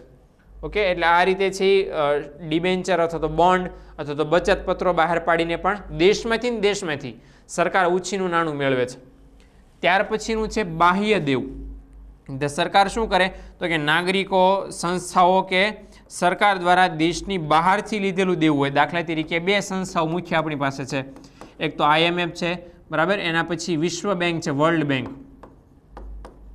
આ વિશ્વ બેંક પાસેથી પણ આપણે ઉછીના નાણાં લઈએ છીએ. ઉપરાંત એક છે ADB એટલે એશિયન ડેવલપમેન્ટ બેંક. ઉપરાંત વિશ્વના અન્ય દેશો દાખલા તરીકે અમેરિકા છે, ઇંગ્લેન્ડ છે, રશિયા છે, જાપાન છે, ફ્રાન્સ છે, આ બધા પાસેથી પણ આપણે ઉછીના નાણાં લઈએ છીએ જેના કારણે જાહેર ખર્ચ કરી શકાય. એટલે ઇન શોર્ટ આ દેશના નાગરિકો, સંસ્થાઓ એને ધ્યાનમાં ન લેતા દેશની બહારના જેટલા પણ નાણાકીય સ્ત્રોતો છે એમની પાસેથી જો આપણે ઉછીનું નાણું મેળવીએ છીએ ભારત સરકાર તરીકે તો એ બાહ્ય દેવું તરીકે એને ગણવામાં આવે છે. હવે જાહેર દેવું શા માટે થાય છે તો કે જાહેર ખર્ચ વધારે પ્રમાણમાં થાય એના કારણે સરકારે દેવું લેવું પડે, બરાબર, દેવું ઊભું કરવું પડે. તો એના પણ ઘણા બધા કારણો છે. એમાં સૌથી પહેલું કારણ છે યુદ્ધ, બરાબર. મોટાભાગે યુદ્ધના ખર્ચા ખૂબ જ વધારે પ્રમાણમાં જો થતા હોય તો પણ છે જાહેર દેવું વધી જાય. ઉપરાંત મંદીનું નિવારણ કરવા માટે સરકારે શું કરવું પડે કે દેશની અંદર નાણાંનો પુરવઠો વધારવો પડે. એ નાણાંનો પુરવઠો વધારવા માટે ઘણા બધા કાર્યક્રમો કરવા પડે, ખર્ચ કરવા પડે. એના માટે પણ ઉછીના નાણાં વધારે પ્રમાણમાં જોઈએ. તો મંદી છે એમાંથી બહાર નીકળવા માટે પણ નાણાકીય સહાય અમુક સમય માટે જોઈએ. તો એના માટે પણ છે સરકારે જાહેર દેવું કરવું પડે. ઉપરાંત ઘણી બધી વખત એવું થાય કે કુદરતી પરિબળો વિષમ પ્રમાણમાં હોય, બરાબર, એના કારણે દેશની અંદર ઘણા બધા મોટા ભાગના વિસ્તારોમાં નુકસાન પહોંચી વળ્યું હોય તો એને અનિશ્ચિત ખર્ચ કહેવાય, બરાબર, કે એમાં કેટલો ખર્ચ થશે હજી એ કાંઈ નક્કી નથી. For example Sardar Sarovar dam છે. હવે સરદાર સરોવર યોજના છે એની અંદર એક્ઝેક્ટલી ડેમનું જે આખું કામકાજ પૂરું થયું ત્યાં સુધી એક્ઝેક્ટલી કેટલી કિંમતની એ યોજના હતી, કેટલા રૂપિયાની યોજના હતી એ નક્કી કરી શકાયું નહોતું. એટલે એવી કોઈ સરકારની મોટી યોજના હોય કે જે ઘણા બધા લાંબા વર્ષો સુધી ચાલવાની હોય એવી યોજના છે અનિશ્ચિત ખર્ચ તરીકે આપણે ગણી શકીએ. એને પહોંચવા માટે પણ આ સરકારે દેવું ઊભું કરવું પડે. ઉપરાંત ફુગાવાને દૂર કરવા માટે શું કરવું પડે? તો કે બજારમાંથી નાણાંનો પુરવઠો ઓછો કરવો પડે. એટલા માટે પણ સરકારે જાહેર દેવું કરવું પડે. દેશના આર્થિક વિકાસ અને દેશની આર્થિક સ્થિરતા સતત અને સતત જાળવી રાખવા માટે ઘણી બધી વખત એવું થાય કે કૃષિ ક્ષેત્ર, ઉદ્યોગ અને સેવા ક્ષેત્રની સરખામણીમાં ભારતમાં થોડુંક પછાત છે. તો એને છે ઊંચું લાવવા માટે અને એનો ફાળો રાષ્ટ્રીય આવકમાં અને રોજગારીમાં વધારવા માટે શું કરવું પડે? તો એનો વિકાસ કરવો પડે. એમાં સબસિડીઓ આપવી પડે, એમાં સંસાધનો વધારવા પડે, વધારે ને વધારે જમીનને સિંચાઈનો લાભ આપવો પડે. તો એ બધું કામ કરવા માટે ખર્ચ કરવો પડે. તો ઇન શોર્ટ, દેશનો વિકાસ અને આર્થિક સ્થિરતા સતત ને સતત જળવાઈ રહે એના માટે પણ ઘણા બધા ખર્ચાઓ નિયમિત રીતે સરકારે કરતા રહેવા પડે. તો એના લીધે પણ જાહેર દેવું વધી શકે. ઉપરાંત નાણાં નીતિની અસરકારકતા વધારવા માટે સરકાર દર વર્ષે જે ફિસ્કલ પોલિસી અથવા તો મોનેટરી પોલિસી બહાર પાડે છે, એ મોનેટરી પોલિસી અંતર્ગત જે નાણાંનો જથ્થો અને પુરવઠો જાળવવાની વ્યવસ્થા છે, એ જાળવવાની વ્યવસ્થા છે નિયમિત રીતે બની રહે એના માટે પણ સરકારે જાહેર દેવું ઊભું કરવું પડે. ઉપરાંત દેશની જેટલી પણ સામૂહિક જરૂરિયાતો છે એને સંતોષવા માટે મોટાભાગની સામૂહિક જરૂરિયાતો આપણા માટે કઈ છે? તો કે સૌથી મોટી સામૂહિક જરૂરિયાત છે આરોગ્ય, બરાબર. ત્યારબાદ છે શિક્ષણ. એટલે આ જે આવી ઘણી બધી સુવિધાઓ છે જે દેશના લોકો માટે અતિશય અગત્યની છે. આ બધી સુવિધાઓ ઊભી કરવા માટે અને એની અંદર સતત અને સતત વધારો કરવા માટે પણ સરકારે જાહેર દેવું છે ઊભું કરવું પડે છે. એટલે ઇન શોર્ટ, આ 8 એવા કારણો છે કે જેના લીધે જાહેર દેવું સતત અને સતત દેશનું વધતું જાય છે. હવે જાહેર દેવું થાય તો એના કારણે પરિણામ શું આવે, એની અસર શું થાય? તો સૌથી પહેલી અસર વપરાશ ઉપર પડે કે જે આપણે નાણાં ઉછીના લીધા છે એનો વપરાશ કયા ક્ષેત્રમાં કરીએ છીએ, કેટલો કરીએ છીએ અને એનું આપણને બદલામાં પરિણામ શું મળે છે, વળતર શું મળે છે, એ ખાસ અહીં અગત્યનું આપણે ધ્યાનમાં લેવાનું છે. તો જે જાહેર દેવું સરકાર છે ઉછીનું લે છે, પછી એનો વપરાશ કયા ક્ષેત્રમાં કરે છે એની અસર એવી ઉપર થાય. ફોર એક્ઝામ્પલ, આપણે 1991ની અંદર આર્થિક સુધારા કર્યા ત્યારે આપણે IMF પાસેથી $1 અબજ જેટલી છે ઉછીની લોન લીધેલી. ત્યારે $1 અબજ જેટલા નાણાં આપણને મળેલા, એનો ઉપયોગ આપણે આર્થિક સુધારા કરવા માટે કરેલો. એટલે એ રીતે જોવા જઈએ તો જાહેર દેવું લેવાય, બરાબર, ઉછીનું નાણાં મળે, પછી એનો વપરાશ કઈ રીતે કરવો, કયા ક્ષેત્રમાં કરવો, એના આધારે એની અસરની નક્કી થાય. ઉપરાંત ખાનગી મૂડીરોકાણ છે એના ઉપર પણ અસર પડે કે જાહેર દેવું જો સરકાર કરે તો પરિણામ શું આવે કે દેશની અંદર જેટલું પણ ખાનગી મૂડીરોકાણ થાય એનો પ્રભાવ ઘટી જવા પામે. ઉપરાંત દેશની અંદર આવક અને સંપત્તિ એની વહેંચણી છે એ પણ સમાન રીતે થવા પામે. કારણ કે સરકાર જ્યારે જાહેર દેવું કરે તો એ જાહેર દેવાનો લાભ મેક્સિમમ જે પછાત રાજ્યો છે, પછાત વિસ્તારો છે, પછાત લોકો છે સમાજના, એને મેક્સિમમ લાભ આપવાનો પ્રયત્ન કરે. અને એવી રીતે છે રાજ્યો વચ્ચે જે અસમાન વહેંચણી હોય તો એને સમાન કરવાનો પ્રયત્ન કરે, સમાજમાં આવકની અસમાન વહેંચણી હોય તો એને સમાન કરવાનો પ્રયત્ન કરે છે. ઉપરાંત ઉત્પાદન ઉપર અસર એ થાય કે ઉત્પાદન છે, ઉત્પાદનનું પ્રમાણ સતત વધવા પામે. કારણ કે સરકાર જ્યારે પણ ખર્ચ કરે ત્યારે વસ્તુ કે સેવાઓની ગુણવત્તામાં સુધારો થાય, વસ્તુ કે સેવાનું ઉત્પાદન કરવાની ક્ષમતામાં વધારો થાય, એના કારણે ઉત્પાદન વધવા પામે. સાથે સાથે ઉત્પાદન ખર્ચ એ પણ ઘટવા પામે, પણ કોનો? તો કે ઉદ્યોગોનો. કારણ કે સરકાર જેટલા વધારે પ્રમાણમાં દેવું કરીને વધારે પ્રમાણમાં સુવિધાઓ પૂરી પાડવે એટલો ઓછો ખર્ચ ઉત્પાદકોએ પોતાના ઉત્પાદન કરવા માટે કરવો પડે.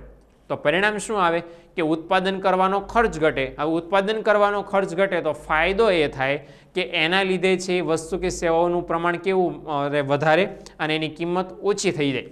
એટલે એ પણ એક અસર થાય. અને છેલ્લે છે જાહેર દેવું અને ધિરાણ, એના પર નિયંત્રણ રાખી શકાય. તો કે સરકાર દર વર્ષે જેટલું જાહેર દેવું મેળવે છે ઉછીનું, તો એના નિયંત્રણ માટે સરકાર દર વર્ષે શું બનાવે છે? તો કે અંદાજપત્ર બનાવે છે, જેને આપણે બજેટ પણ કહીએ છીએ.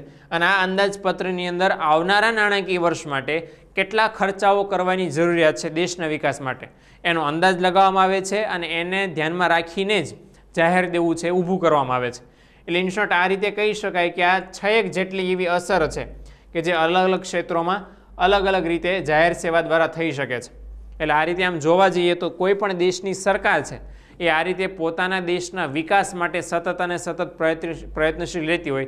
ઇવન ભારત પણ છે. અને એટલા જ માટે ભારતીય અર્થતંત્રને ટકાવી રાખવા માટે સતત અને સતત વિકાસની કક્ષામાં આગળ વધવા માટે જાહેર ખર્ચ કરે છે દર વર્ષે. અને એ જાહેર ખર્ચ છે એ પૂરી છે એના બદલામાં આવક મેળવી શકતી નથી સરકાર. કારણ કે જેટલો જાહેર ખર્ચ થાય છે એટલી સરકારની કરવેરાની ઇન્કમ નથી. તો પરિણામ શું આવે છે કે એ ઇન્કમને પૂરી કરવા માટે સરકાર શું કરે છે કે ઉછીના નાણાં લે છે. તો એ ઉછીના નાણાં સરકાર માટે શું બને છે? ઉછીનું દેવું, એટલે જાહેર દેવું બને છે. એટલે આ રીતે એક સમય એવો હતો 1991 પહેલાંનો, સરકાર ઉપર જે જાહેર દેવું છે એનો બોજો ખૂબ વધી ગયેલો અને એની અસર આપણા દેશના અર્થતંત્ર પર ખૂબ ખરાબ પડેલી. એટલે એ બધી ખરાબ અસરો હળવે દૂર થાય. ઉપરાંત જાહેર દેવું એટલે માટે નેગેટિવ બાબત છે કે જાહેર દેવા માટે ઉછીના નાણાં તો આપણે લીધેલા હોય, સાથે સાથે ઉછીના નાણાં પાછા આપવાના અને એનું વ્યાજ પણ આપણે પાછું ચૂકવવાનું હોય. એટલે આ રીતે જોવા જઈએ તો જાહેર દેવું છે આપણા દેશ માટે સારી બાબત નથી. જેટલું ઓછું હોય એટલું સારું. એટલે જાહેર દેવું બને તો હળવે ઘટાડવું જોઈએ અને જાહેર ખર્ચ દેશની સરકારે વધારવો જોઈએ. પરંતુ ભારત જેવા દેશની અંદર પ્રોબ્લેમ એ છે કે દેશના લોકોની આવક છે એટલી બધી વધારે સારી નથી કે સરકાર એના ઉપર કરવેરો ઊંચો ઉઘરાવી શકે અને એ બધી જ રકમનો ઉપયોગ જાહેર ખર્ચ માટે કરી શકે. પણ છતાં ભારત સરકાર દેશના વિકાસ માટે પ્રયત્નશીલ છે અને એને ધ્યાનમાં રાખીને અમુક જેટલી પણ યોજનાઓ છે દર વર્ષે એના પર જાહેર ખર્ચાઓ છે કરતી રહે છે. ઓકે, તો આ વિડીયોની અંદર ખાસ આપણે ચર્ચા કરી છે કે દેશની અંદર નાણાં બજાર છે કેવું છે, ઉપરાંત ટેક્સ સિસ્ટમ છે, જીએસટી છે એ કઈ રીતની છે એની પણ આપણે ખાસ ચર્ચા કરી છે અને દેશના વિકાસ માટે સરકાર જે ખર્ચ કરે છે, જાહેર ખર્ચ અને જાહેર દેવું, એ કઈ રીતનું છે એની પણ આપણે જાણકારી મેળવી છે. હવે નેક્સ્ટ વિડીયોની અંદર આપણે જોવાના ખાસ છીએ કે ભારતની અંદર બજેટ વ્યવસ્થા શું છે, જમીન સુધારા દેશની અંદર કેવા કરવામાં આવ્યા અને ગુજરાતનું અર્થતંત્ર છે એની અંદર અલગ ક્ષેત્રમાં કઈ પરિસ્થિતિ વર્તમાન સમયની છે એની જાણકારી આપણે નેક્સ્ટ વિડીયોમાં જોવાના છીએ. So friends, keep learning and keep educating because as we all know, education is life itself. Thank you.